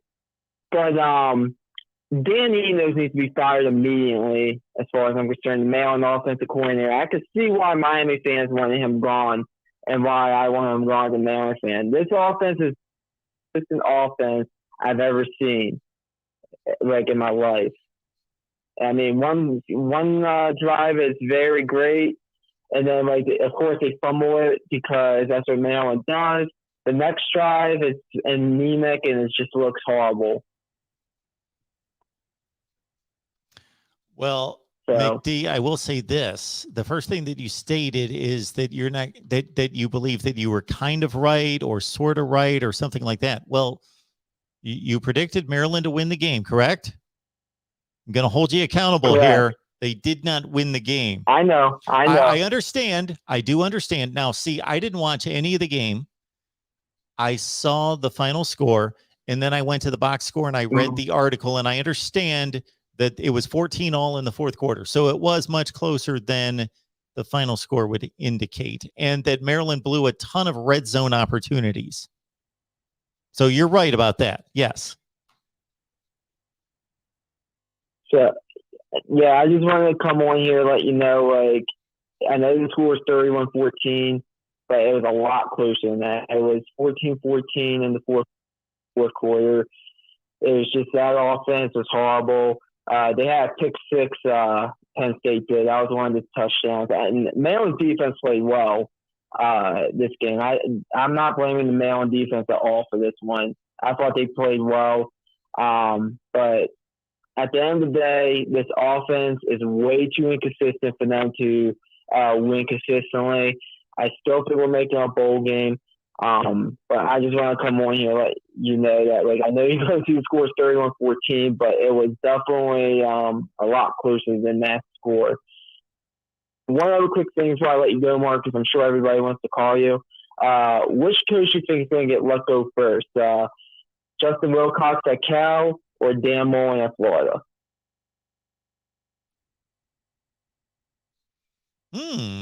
That's interesting. I will say Dan Mullen at Florida. I have never claimed to be good at predicting when coaches are going to get fired, though, but we'll go with Dan Mullen. Fair enough. Thanks for taking my call, Mark. Go Terps. Thanks, McD. I appreciate it. I saw a comment or two in the live chat about super chats. I hope I'm not missing anything. I don't see anything. I usually get, even if I miss them, I get little colored icons at the top of the screen, and there are none.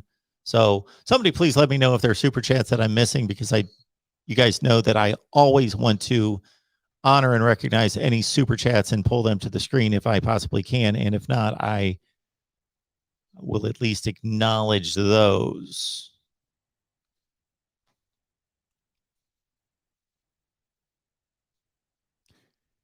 Next up here at the Voice of College Football, who's on the line? Hey, Mark, it's George. George. Oh, my goodness, George. Oh, my goodness is right. Man. Mark, I called you to talk about football, but guess what? We have a more pressing issue. What's our pressing issue? It took me like an hour to get on here. I kept listening to the Iowa show. Yes, they were using the phone lines. And the Iowa show answered my call right at the end, and I said, "Will you guys get it over with so we can call Mark?" And then, that is and tremendous. then the next time I tried to call, I got on hold. You know, that's funny. George, people love you. It is funny. We love you, George. And they know I love them. It's reciprocal. Don't change. Don't change. Anyway, I'm 61 years old. I've never done this once in my life. My cherry was popped today. Guess what I did today that I've never done before? That you've never done before? I cheered for Florida to lose. Oh, okay. And it worked. It definitely did. You did a nice job. I was giddy. The whole game. I was like, blasted. yes. Jesus Christ. Hey, LSU had 17 positive yards in the third quarter against Texas A&M. They had gone 17 yards against Texas A&M. They had 371 against us in the third quarter. That's a big difference.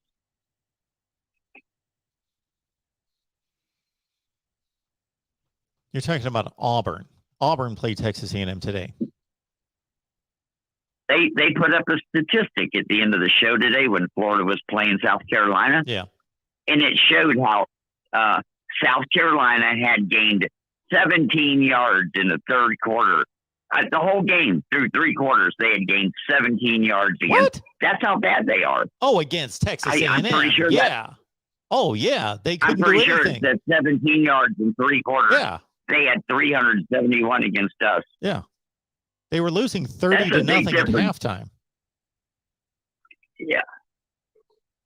Like I say, I was just giddy about it because we're about to lose our recruiting year. If we don't fire Mullen tomorrow and announce we hired Lane Kiffin and Ed Orgeron as our new defensive coordinator so they can go recruit, there's no reason not to fire him right this second. They should be writing the press release right now. Let's get it over with. Ed Orgeron's going to want to go be a defensive coordinator at Florida? Really?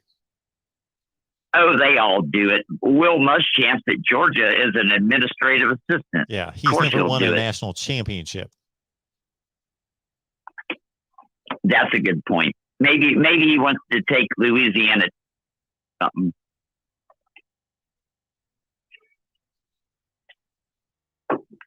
What else is Ed Orgeron going to do? Dan Mullen's stock has definitely plummeted quicker than anybody's. Just off the top of your head, name one team that's going to hire Ed Orgeron as their head coach next year. Just off the top of your head. I don't know what individual teams are thinking, what administrations are thinking, but maybe he goes to TCU or somewhere like that. Maybe he does. I don't. Hey, once you get the record like call girls and prostitutes, and it's just like Hugh Freeze. It's not that easy to transfer. He might have to become. Well, Ed Orgeron has a lot of that stuff that doesn't necessarily. Right. He might have to take a step down for a minute and let. He might have to step down for a minute and let the news die down. What happened to Hugh Freeze has not happened to Ed Orgeron that we know of. It's close. It's close. Oh, you're right. Hey, can we just hire Urban Meyer back and get this shit over with? We know he's willing to fly still. There you go. Would love to see Urban Meyer back in Florida. $10 million a year. And he can bring Dan Mullen back as a defensive coordinator if he wants to. He has full control, That would be beautiful. And we'll get Charlie Strong as defensive coordinator and just do it again. Or Will Muschamp. We have all the money in the world. I don't know what we're doing. Why are we doing this? We're not Miami with nowhere to put a stadium. So either Dan Mullen's going to get fired tomorrow morning, or they're going to wait till the end of the season, or they're going to tell him he needs to clean up his coaching staff and he can stay for 2022. Those are the three things that are probably going to happen here. And I really don't know which one it's going to be. Just to break the ice here a little bit, like screw Florida. If they don't do what's right, I'll be down on them from now. I'll be like Uncle Lou used to be to Georgia. Uncle Lou is Georgia's harshest critic, that now he don't get to make them videos too much anymore because they defeated. But Uncle Lou used to be just like me talking about his own team. And that's why we all liked him. He was the worst guy ever. Like if they lost, he's like, what the heck? What's going on here? And now I'm doing it to Florida. And Georgia's undefeated. I hope they win the national title this year because it's been 41 years for them. And I'm tired of talking about it. And we're not going to win anyway. And if they do win, it makes the SEC East look good. That's a tongue twister. SEC East. So I'm cheering for Georgia. I've never done this before. I'm in a strange land, but I have no option. What else am I going to do? Go what Georgia. What else are you going to do? Not root for Georgia. That's like no. They're from our conference. They're from our conference. Okay. We need that. You're a on conference the power guy. ratings. You're a conference guy. Okay. Not everyone's a conference guy. No. It's not only that. It's our half of the conference, the East. We need this. LSU does it when they get called upon. Alabama does it Florida does it when they get called upon. It's Georgia's turn, man. Come on, Georgia. They keep embarrassing us by losing. All right, George, the folks are lining up. I did not think it was going to come to this. Florida's lost pretty much to some good teams, and now South Carolina. I did not see it coming to this weekend, I got to say. I thought that they were at least going to go out there and kind of slop around and win a game like 24-17. But, man, they got killed. If you are a South Carolina fan, you're the happiest person on it. Yeah. They didn't beat us. They whipped our ass. Yeah. They destroyed us. Shane Beamer. I'm happy for Shane Beamer. What a good guy. 5 beautiful kids.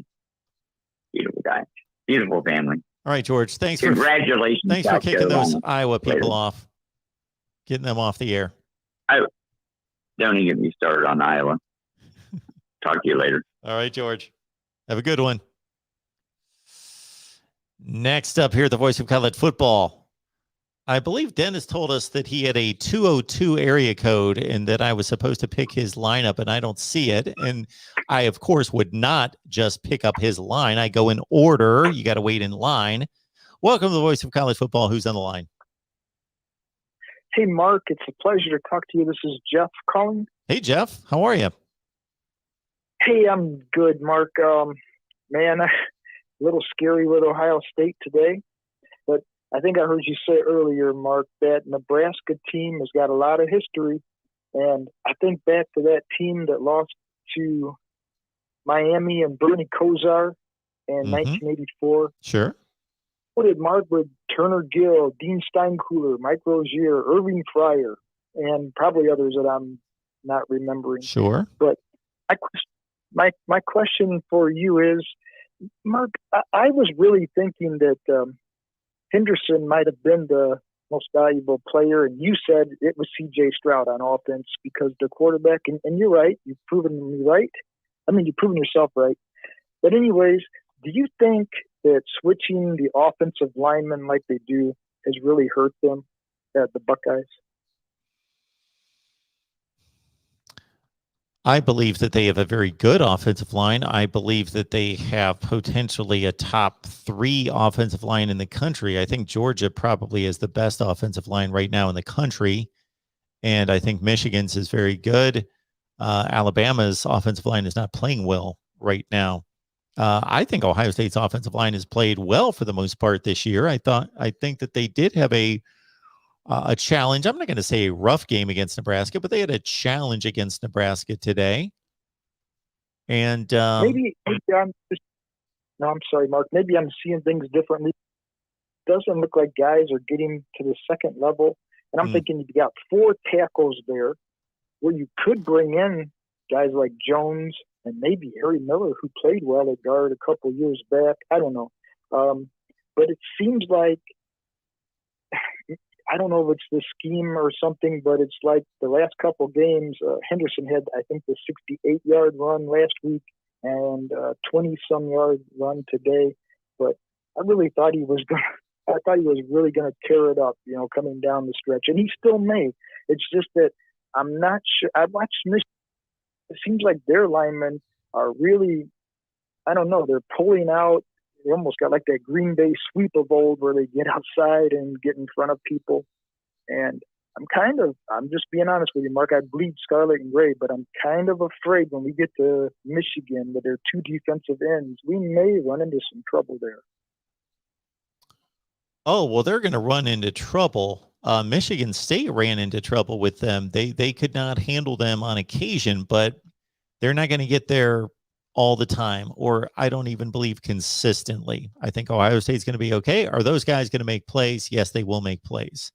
I don't think it's going to be reminiscent of the 06 BCS championship game when Ohio State's 2 tackles could not block Florida's ends the entire night. Yeah. I don't think it's going to be anything like that, but I think Michigan's going to be a better challenge than what they've been the last 2 games. Oh, I definitely believe it, Mark. Also, Mark, I was really glad to see Steele Chambers in the second half. I mean, that guy is really come on. He kind of reminds me of Chris Gamble. Remember, Mark? He started as the receiver, then he went to and turned out to be a first-round draft pick. So he used to play 100 plays a game. I'd like to see.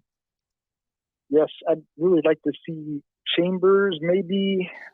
I know he's got some higher up guys in front of him, but when he comes in, it just seems like it takes the defense to a different level because he's reading and reacting and not waiting around and doesn't seem lost in traffic. And it's really impressive out of a guy that, of course, he's got a linebacking experience from high school, but to make that transition in the middle of a college football season or start to make that transition in August, it's impressive that he's caught up that quickly and now is a factor. Yeah, it's amazing. He's taking snaps as a running back against Alabama in a national championship game, and now he may be our best linebacker. That's what I'm seeing, Mark. But anyways, Mark, Mark, with Cablevision, I still have got Cablevision. You get 200 channels, but nothing's better on a Saturday night than Mark Rogers, the voice of college football. So thank you for all you do, Mark, and I wish you the best. And I always appreciate talking to you because you take time to people, Mark. Well, I appreciate that. Thank you so much for that. And I enjoy being here every Saturday night after all the big football games with all of you. You have a good night. Well, you too. Have a great week, Mark. Thank you for everything you do. Thank you so much. Certainly call back anytime. All right. This comment by Jay, just want to let you know, Jay, I'm extremely impressed with Caleb Williams. He's been tremendous, but in terms of a Heisman candidate, he's going to have to do so much more because of the limited amount of time. Actually, you would be proud of me because somebody said early on that he'll never make it to New York, and I made a case for how he could make it as a Heisman finalist. So I'm not saying that he cannot win the Heisman Trophy or be a finalist. I'm just saying that it's going to be difficult. You don't need to sell me on Caleb Williams. All right. Welcome into the voice of college football. Who's on the line? Hey, Mark, it's Joe Real MVP. How you doing? Hey, man. How's it going? Well, we pulled out another L. So. Yeah, it was an entertaining game. Good game. But, yeah, took the L. I had that game on a second screen, and it appeared as though every time I was looking up, Will Levis was running the ball. Yes. He was running constantly. I'll be completely honest, Mark. These last few weeks, I have no idea what the game plan is. Will Levis also threw it for 50 times. Wow. I know he had 5 touchdowns, 1 interception, but I don't care. We're not going to beat anybody with him throwing 50 times. Tennessee, they're a great team. They got a great program. They're ready to make a bowl game this year, assuming the NCAA doesn't ban them from a bowl. Congrats to them. Hats off. You won the game, but I'm worried. Well, at least for my team, Kentucky. We've got Vanderbilt, New Mexico State coming up, so that should cure all wounds because they're horrible. Or I guess we could play Florida. Dan Mullen doesn't get fired today. Florida's on Florida State's level of being a joke.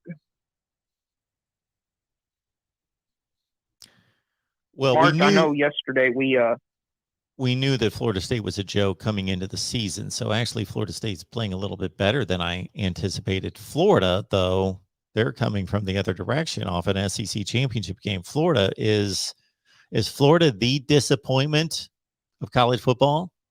Are they in the bottom 10, you know? Clemson? Yeah, really? Clemson's there. We're disappointed. Yeah, they're disappointing. North Carolina. But Clemson's what? They won tonight to go to 6-3? Yeah, but disappointing has to be based upon your expectations. Sure. Clemson's expectations is to win the title or make the playoffs, at least. Bare minimum.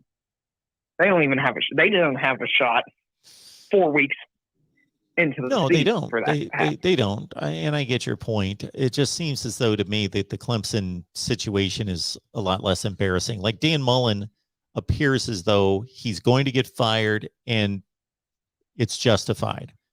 I guess I'm kind of putting that together with the way last season ended versus Clemson. I don't think there's anything wrong with Clemson. Is there anything wrong with this particular team? Yes, but I mean the program. Dabo Swinney's still in control of the program. Everything's fine. They'll be fine. Everything's good. Florida, though, they're not recruiting well. They're getting criticized constantly. You know, Clemson's not losing to South Carolina by 4 touchdowns. We'll see a little bit later this season. I just meant for this year. Yeah. Does Florida make a bowl game? Well, man, if you would ask me that 12 hours ago, I would have told you absolutely. Of course, they make a bowl game. They could sleepwalk to a bowl game, but now they're 4-5, and Florida State's going to be a challenge. They've got to give me win in Samford. I think it's Samford, one of those teams. And I guess Missouri's pretty awful themselves. Yeah, they make a bowl game. Well, you said Missouri's pretty awful. It's at Missouri, and they just lost at South Carolina by 25 points. Mm-hmm. I mean, Florida has better athletes than South Carolina, Missouri, Florida, even, but their team has given up on them. And that's not going to show up in the Vegas odds. That's not going to show up on the stat sheet. I think they go 5-7. I don't think they make a bowl game. Okay. Can't believe I'm saying that, but I mean, anybody that watched that game, there was no sense of urgency from anyone, from the coaching staff to the players. By the way, if you're a South Carolina fan, congratulations to you guys. You guys have been in the toilet. Congratulations for not being in the basement with the Vanderbilt of the world. So they beat Vandy by 1. Shocking. Hey, for South Carolina, they're not next to last. So that's usually where they are. They're either last, next to last. Now they're not. They're 2 stops up. But I got to ask you something, Mark. What is going on with the Minnesota? What's going on with Minnesota? Illinois today. I think Minnesota is a mid-tier program in the Big Ten that has to develop talent, that recruits in the top 30 to 40 in the country, and therefore you're going to see performances like you did today. And they've lost their top 3 running backs, so they're playing with 4th and 5th string running backs, and a quarterback who peaked 2 years ago and has never been the same since then. So I'm not surprised by today's result. I just think this is Minnesota football. They're going to go 7-5 and 8-4 most of PJ Fleck's seasons there. And I don't know that they can do much better than that. I don't think they ever will. So these kind of performance, this is, and I'm not saying this is an acceptable performance or that they should not beat Illinois. They should, and they would most days. They just didn't today. So I'm not surprised by Minnesota. They lost to Bowling Green this year. Should that happen? Of course not. But they also beat Purdue. They also beat somebody else decent. Who else have they beaten? Maryland and Nebraska and, teams like that. So, yeah, Minnesota football is Minnesota football. I think PJ Fleck has probably they've probably settled into what they're going to be under PJ Fleck. They're going to go 7-5 or 8-4 most seasons, and maybe once in a while when things come together like they did 2 years ago when they went 11-2, and this is what they're going to do. Well, let me ask you this: is PJ Fleck, could he leave Minnesota for one of these big time jobs? Because his name thrown out anymore. Unlike a few years ago. And I think he could be one of them hires that we look back on as a surprise hire. And be like, oh, well, that kind of makes sense. You think it's possible he goes to a bigger school since you think he's peaked? Oh, I think observing PJ Fleck, he seems like the kind of guy that's the typical coach in terms of he's always looking for something bigger and better. Make more money, work at a higher profile program with more prestige, more facilities, more power, more resources. And that's the way most of us approach our careers. promotion. Most people, especially competitive people like football coaches. So yeah, I think he would leave Minnesota. Do I know PJ Fleck? Am I speaking? He may be completely content at Minnesota, and we may be talking in 15 years and PJ Fleck's still there. But most likely, he's like most other coaches. If Oregon's open or USC or LSU, I'm just throwing out programs that are at a higher level than Minnesota and have an opportunity to win bigger, he will listen. And if he likes the situation, he'll leave. Okay. I think he will probably take a job this offseason somewhere else, and I think it'll surprise people. So that's just speculation, and we have no idea right Wouldn't now. surprise me. Should we, not we, but like college football world, be worried about Bama because they've struggled a lot more this year than most years I can remember, including tonight. I mean, to play Arkansas and Auburn. Arkansas, I think they beat Auburn that game.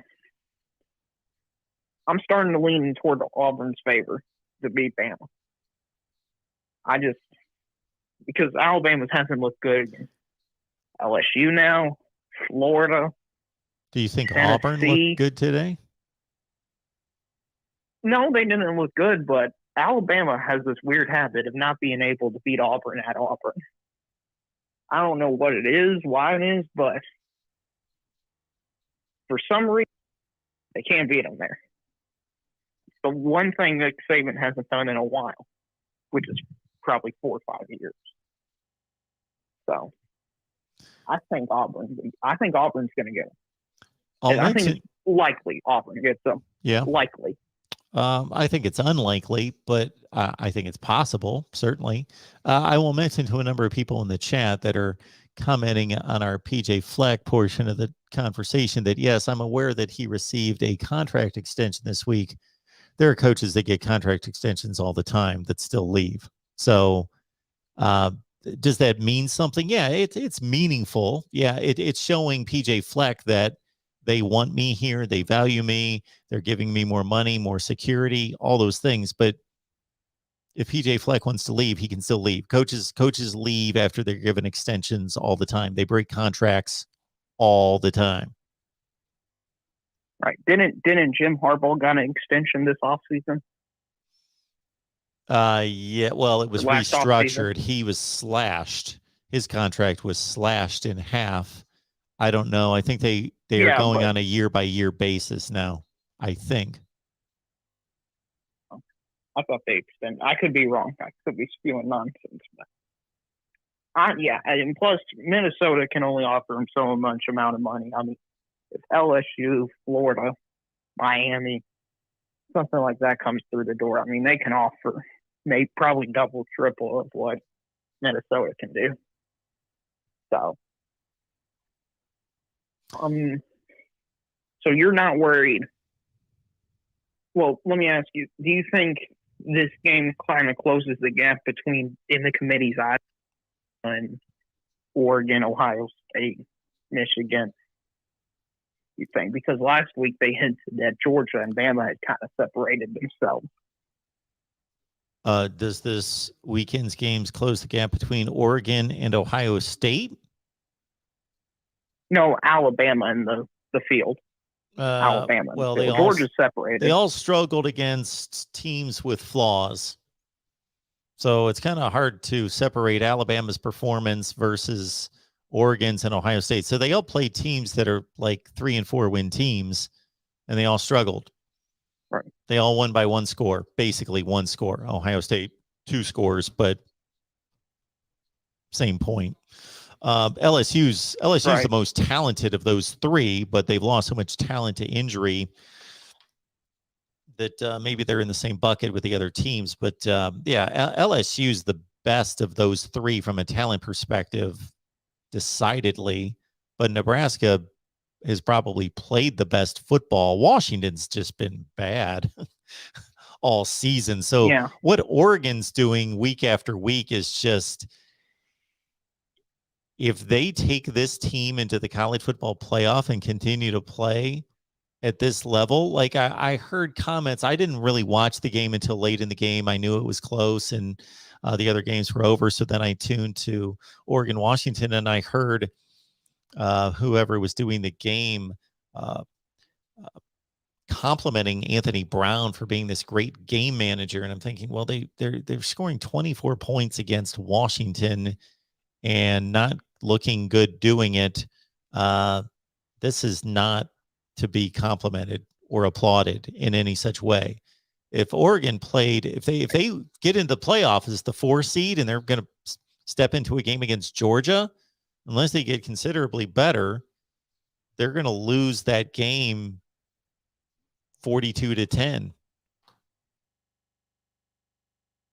I think I'm putting, in my mind, I've been putting Cincinnati and Oregon in the same boat where they've been struggling, but the only real thing they have to fall on is a great win on the road. But are 2 of the 4 best teams or 2 even of the top 8 best teams? No, but they're going to get respect for that one win. And one of the things I'm curious, and I'll ask you this, Mark, do you think Michigan State falls below Cincinnati in the college football rank? Yes. So you would have Cincinnati at 5, I'm assuming, not 4. No, you're asking me, will they? You're asking me to tell you what the committee's going to do. Yeah. I'm not saying that I am going to drop them below Cincinnati. I don't know. You have Oklahoma at 3. Yes. The committee is going to drop. I am guessing.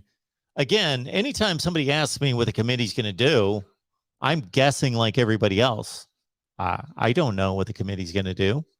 I would like to say I don't care, but of course they hold the rest of us hostage. They decide everything in the sport, so it does matter what they think. But I'm just guessing. Yeah, Michigan State lost to a decent team, but they didn't lose to Alabama or Georgia. They lost a 1-2 score game against Purdue.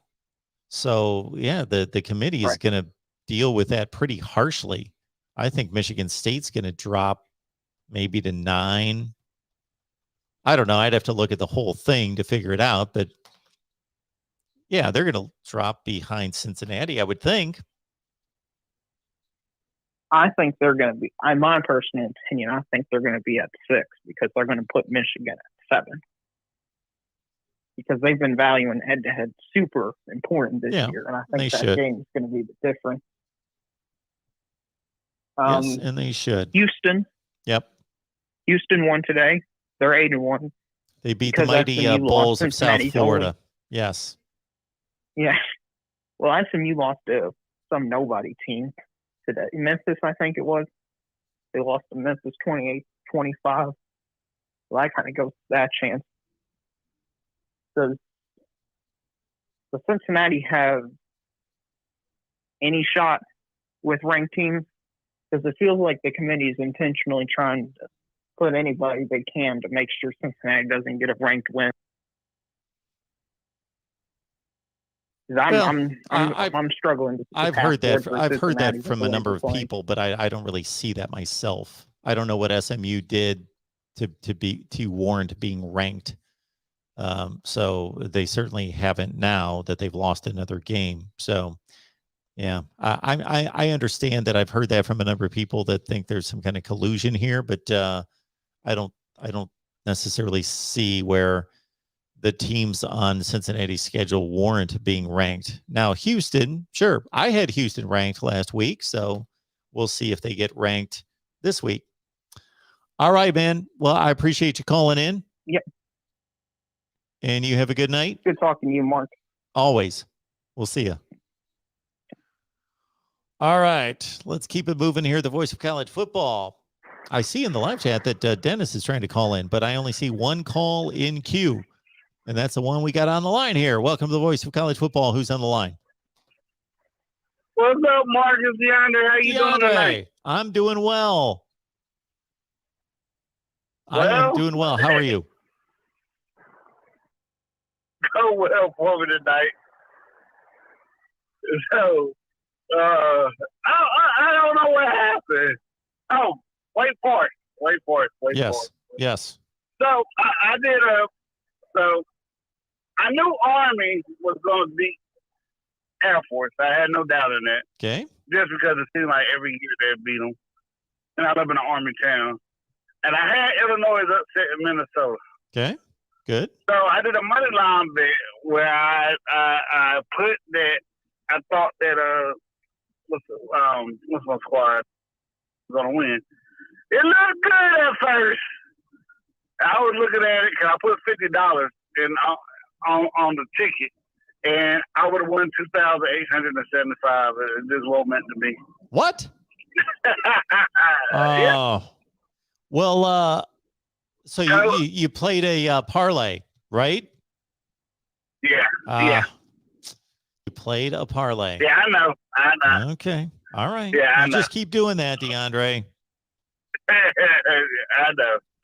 Yeah, I would have came out better by putting a lot of money on Illinois and Minnesota. That's what we were talking about. Me and you were talking about the other day about these being kind of out of whack. Cause ain't all of Minnesota running backs hurt? Like the top two hurt. And that's what they're known for is running the ball. Top three. They're playing their fourth and fifth running backs. Yeah, I couldn't quite. That's why I couldn't understand some of these lines, like 14 and a half. Like, that's just, it was ridiculous to me. I couldn't. But I was like, wow, yes, Illinois. I mean, don't get me wrong, Illinois has a real good defense, but other than that, I know they don't really have much. But I just thought it was kind of crazy for them to be a 14.5 point favorite, and they mentioned that you said 3 running backs. I knew about the first 2, but I didn't know about the third one being hurt. But I just thought that was crazy for that line to be where it is. Me too. And those academy games pretty much go the way.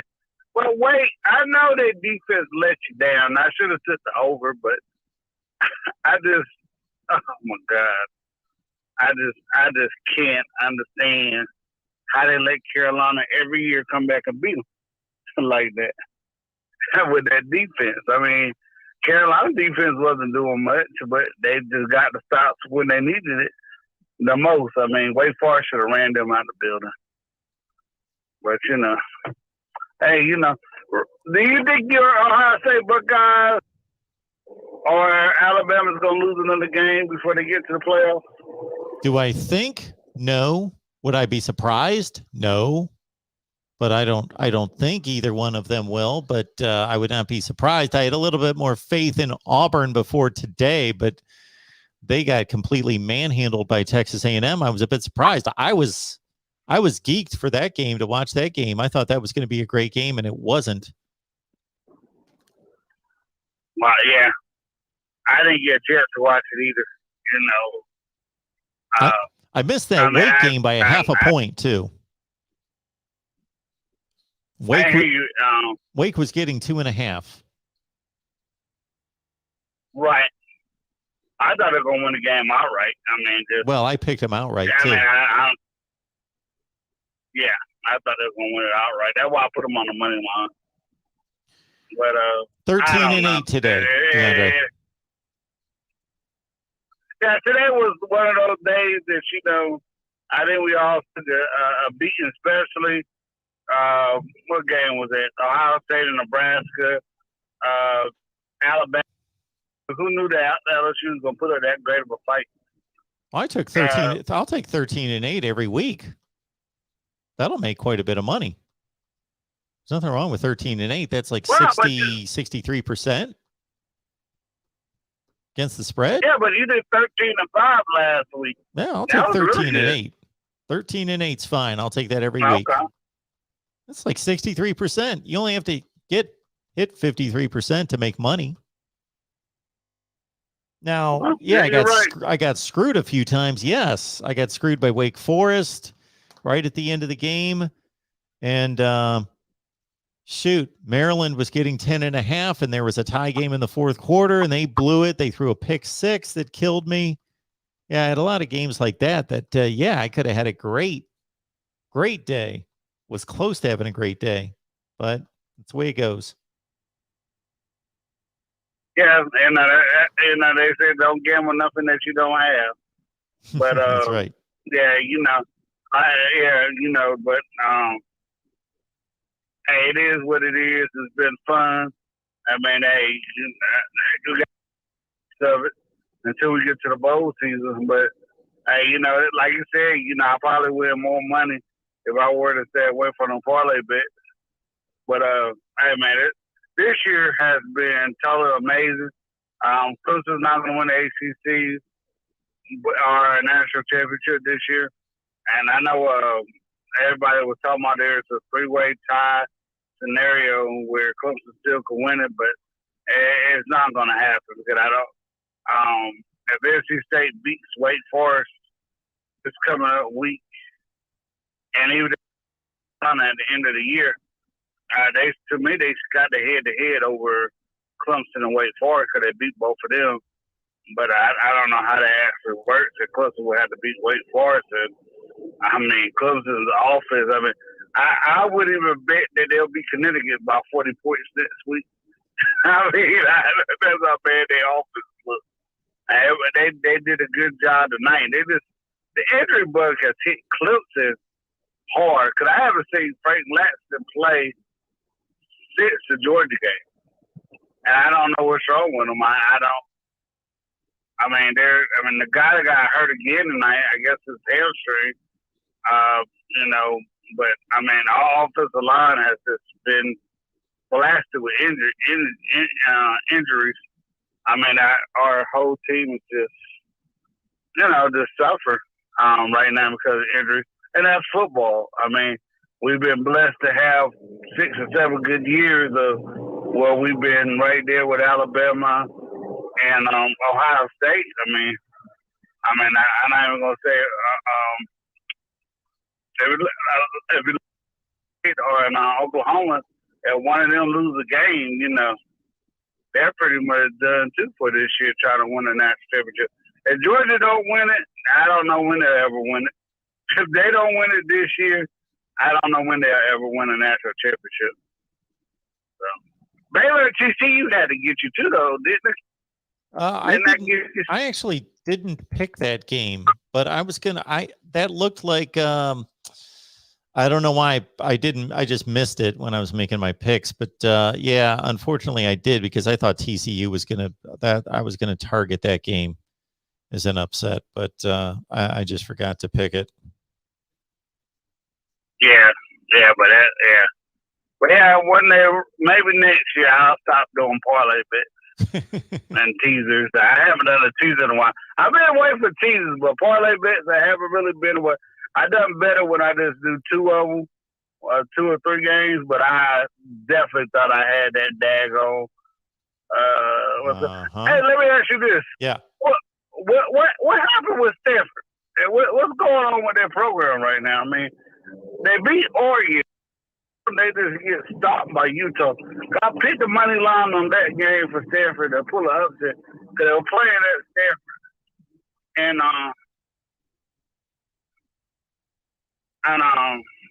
It doesn't matter.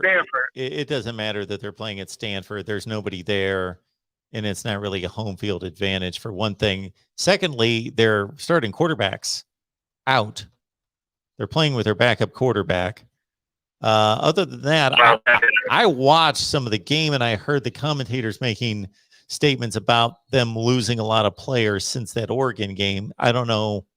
I haven't looked into exactly who that is, but other than their starting quarterback. Right. Yeah. But hey, man, you win some, you will lose some. Hopefully, I made my money back during the NFL tomorrow. I want to give some better advice. I put some money on your boys, the Browns, to win tomorrow versus the Bengals on the money line. I didn't think that they could win tomorrow, but That's not here or there. But I'll give other people more, and I will talk to you later. And everybody have a great night. Appreciate it, DeAndre. Have a good one. You good. Next up here, the voice of college football. Who's on the line? Hey, Mark. It's Jonathan down in Houston, Texas. How are you? I am doing well. What's going on?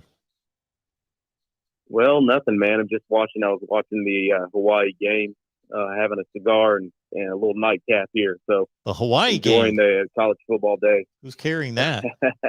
Yeah. So, man, on the day first is, man, what has happened to Florida? My goodness. I mean, South Carolina coming in there and doing what they did to Florida. What are your thoughts on kind of what's happened with Florida? What's happened to Florida? Well, for one thing, they're recruiting at a top 25 level, and they need to recruit much better than that. I think they have a talented team. I think that a number of things have come into play. They haven't settled on a quarterback, and that's usually not a good thing. Some coaches have been good enough to massage that type situation, or they've just had so much talent that they've been able to outplay that situation. But typically you need to really deal with that in a effective way. And Dan Mullen's, he's not done that. He plays both quarterbacks. Nobody knows who the quarterback is. I think the fan base and others, the media, believe that Anthony Richardson's the better player. He has the higher ceiling, but Emory Jones may know the offense better. I don't know. So that's when the team doesn't know who the quarterback is, and there could be dissension over who should be the quarterback, because you can grab any guy in the locker room and they obviously have an opinion. They're out there on the field with those guys every day in practice. And if they believe that somebody's getting a raw deal or the coach doesn't know what he's doing, in dealing with that situation, or he benched a guy unfairly, then those kind of things can hurt a team. Other than that, I think everything Dan Mullins did since the end of last season has been a disaster. He's a good coach. He knows football, offensive football in particular, but almost everything he's done since the end of last season, the way he treated the Cotton Bowl was a joke. That's not the way you treat that situation. You treat that situation the way Mac Brown treated the situation in which he lost his two best running backs, his two best wide receivers, his best defensive player going to the Orange Bowl playing Texas A&M, but still getting his young players prepared and playing their tails off and taking Texas A&M to the last minute of the game. And then everybody can pat him on the back and say, we know you were missing your five best players and you still played a great game against the top five team. Good job. You lost the game, but Dan Mullen threw up his hands like, I'm not part of this. Like, this isn't my team. Of course it's your team. You recruited and signed those players, or you inherited them. They're your team. Don't try to disconnect yourself from the team. That's classless. That might be where he lost the team, when he was talking about them like they were some other team. This isn't really the Florida team. This isn't really our 2020 Florida team. Well, who are they?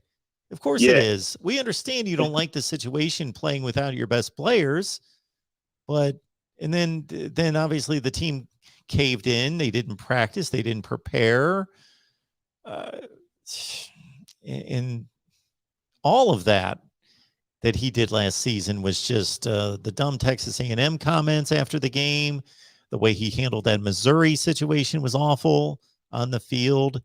And then they had a bad recruiting offseason, and then he can't decide on his quarterback going into this season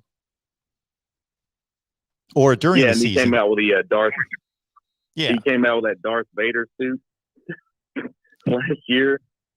It's just been one faux pas after another, and I really feel like he's borderline on the hot seat here if he doesn't get things turned around pretty quick. But on to the Big Ten, wanted to say something about Michigan State. So Michigan State to me feels like a kind of an 8-4 type of team.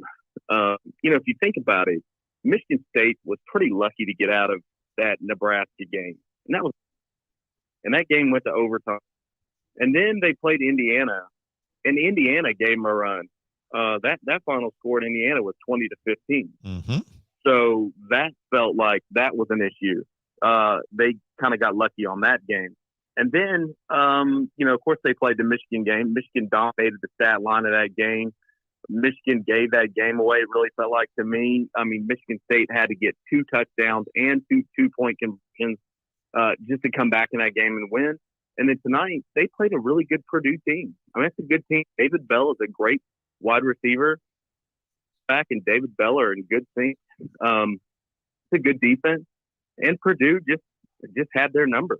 And so I kind of feel like Michigan State feels like an 8-4 type of squad to me. And they're going to face Maryland, Ohio State, and Penn State in the next 3 weeks.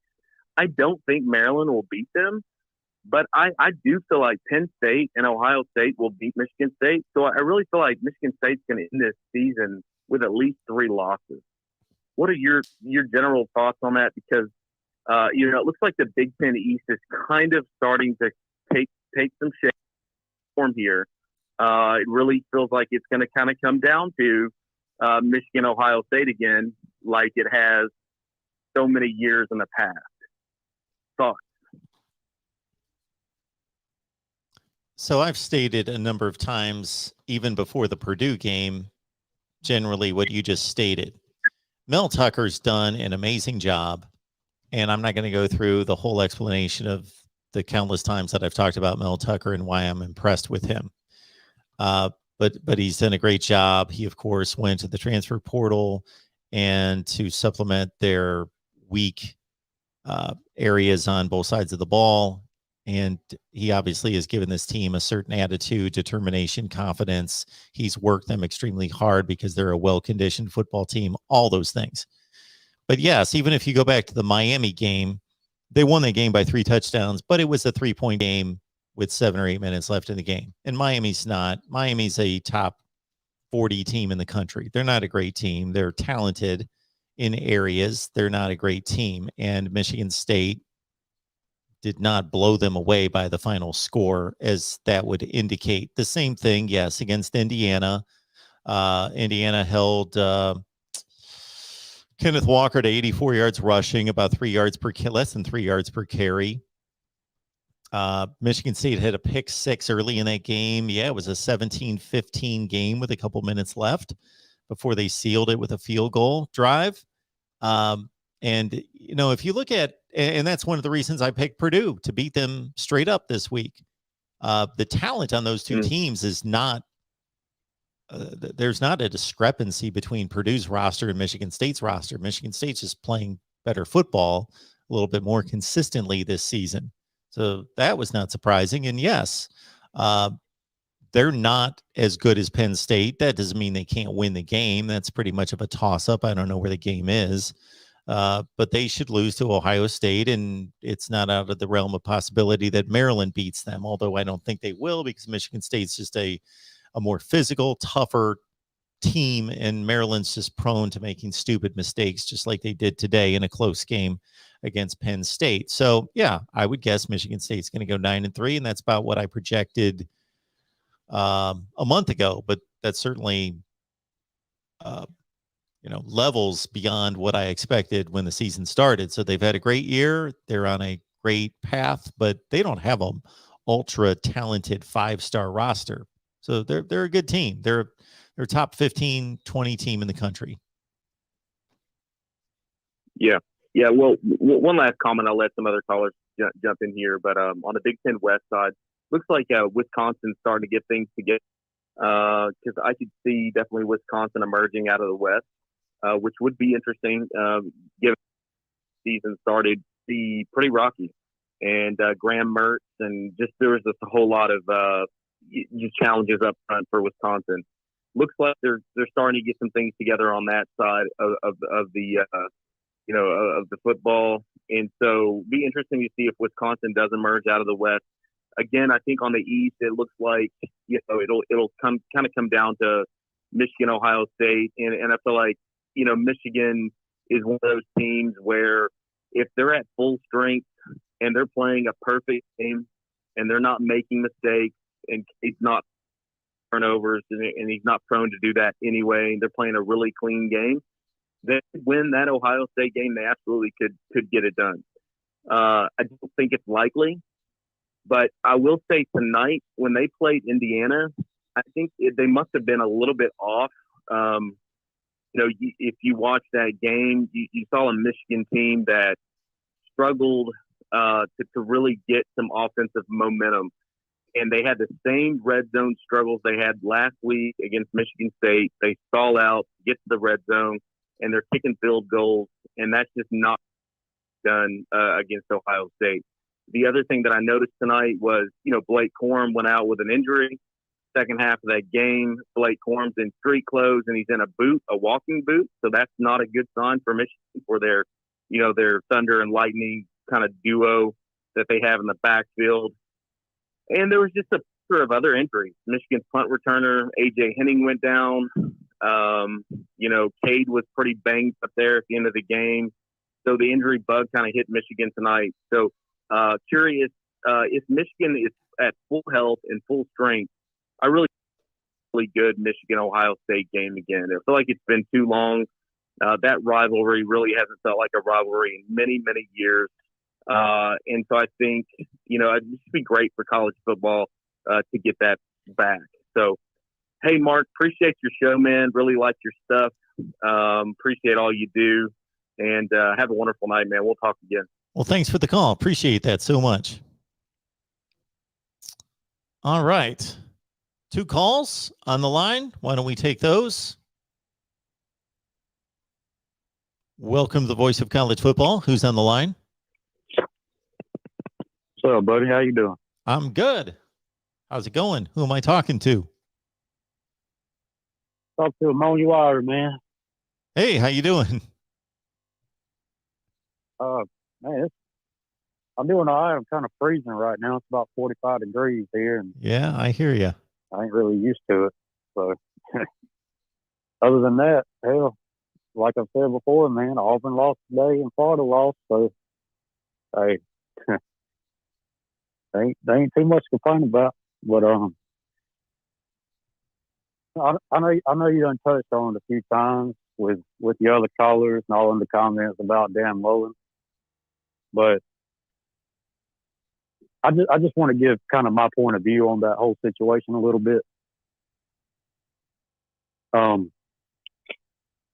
of all, the guy didn't know how to handle himself after Jacksonville because Kirby Smart and them boys went down there and they put a whooping on him, and he just didn't know how to handle it. Hell, he canceled the damn press conference all week after it. All right. And then it showed up the next week against South Carolina. So that's no bueno. Okay. That's no bueno. But the predicament that Florida's going to find themselves in if they fire Dan Mullen this year is there's too many top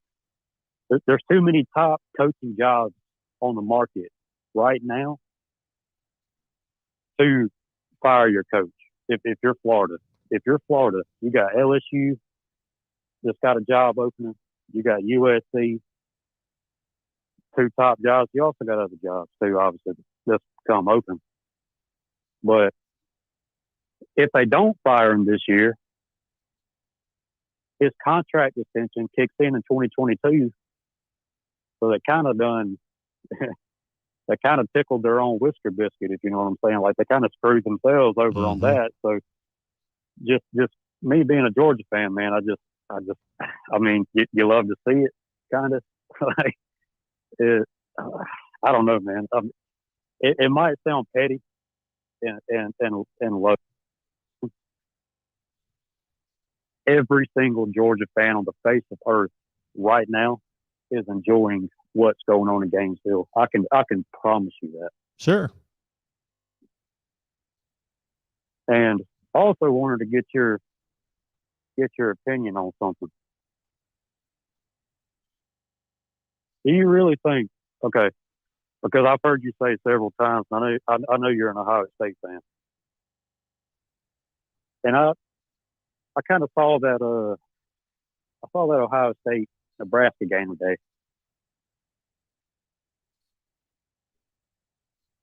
If Ohio State and Georgia wind up, playing in the playoffs against each other,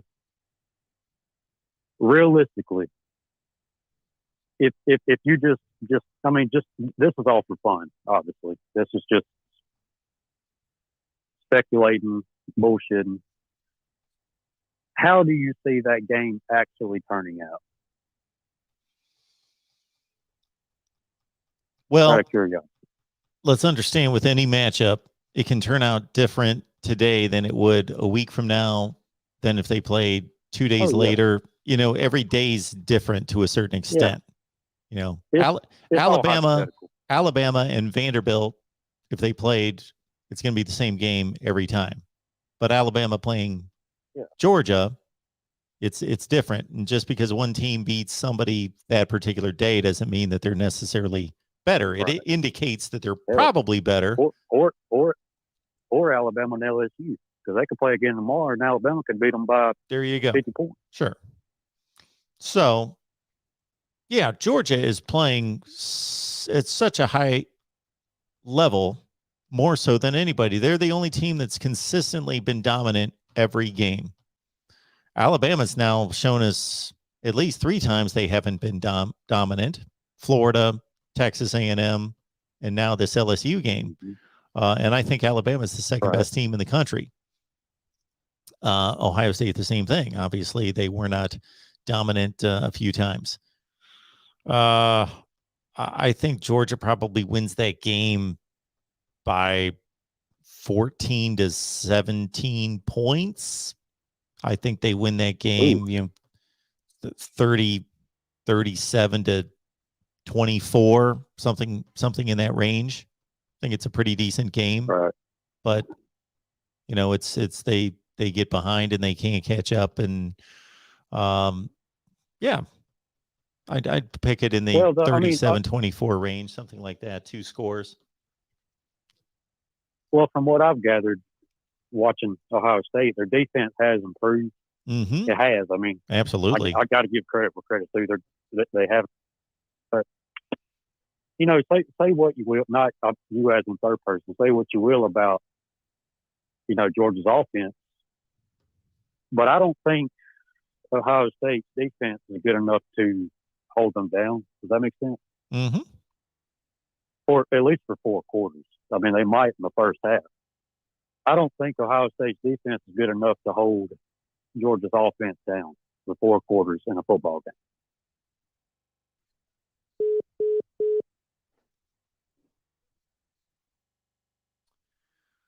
What I believe has just happened. Yes. So we've run out of money. Therefore, there goes the meter. So the call-in studio is shut down. I apologize to that caller, but if we don't feed the meter, then the meter runs out. So basically, we have run out of cash, and obviously, I've made nothing tonight. So there we go. I appreciate everybody being here. The Voice of College Football will come out with our top 25 that actually makes sense tomorrow. Keep in mind, now let's run through the important stuff. We've talked all this football garbage for the last 3 hours. Let's talk some important stuff. Shop Amazon. Use the link in the description section below. Also, write for us. You can join Keith as a writer on staff. Go to voiceofcollegefootball.com if you'd like to write. Click on Write for Us, and you'll be in contact with me. Also, of course, looking for sponsors. Sponsor the Voice of College Football. We reach about 500,000 views per month. Therefore, you can benefit from that. So if you yourself own a business or you're in connection with somebody who owns a business, our call-in system will not run out of money if you can find us a sponsor here at the Voice of College Football. There you go. All right. Appreciate everybody being here. Venmo, PayPal, and Cash App. And Dennis, you knucklehead, you never called me tonight. So if your name is Dennis, don't take offense to that. It's one specific Dennis that's out there. We don't know his last name, but Dennis, who obviously was trolling me continuously and bothering everybody else who I begged and pleaded to call, and he, of course, didn't call because that's what people typically do that are cowards. They don't call and talk directly. They like to hide behind their phone or laptop. But I'm here. So I appreciate everybody being here. Appreciate all of you.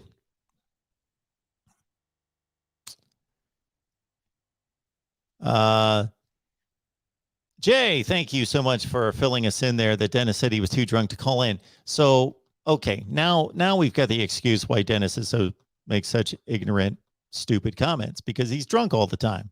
All right, so that's at least he's got an excuse. So maybe he's not that pathetically stupid. So thank you, Jay, for filling us in on why we know we have an understanding better now as to why Dennis makes such stupid comments and bothers everyone in the chat. All right, but I appreciate everybody being here. Thank you so much for your support. Again, Venmo, PayPal, and Cash App is the best way to contribute to the channel. Also, the Super Chat. So I appreciate all the Super Chats that came in tonight, which I believe was 0.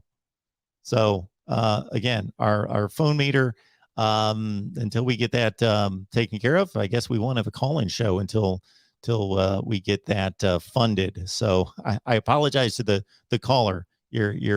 Our phone system, I could see we started the night at like $7 or $8, and that ran out quickly, so it hit 0. It's showing me 1 penny, so it should have lasted another second.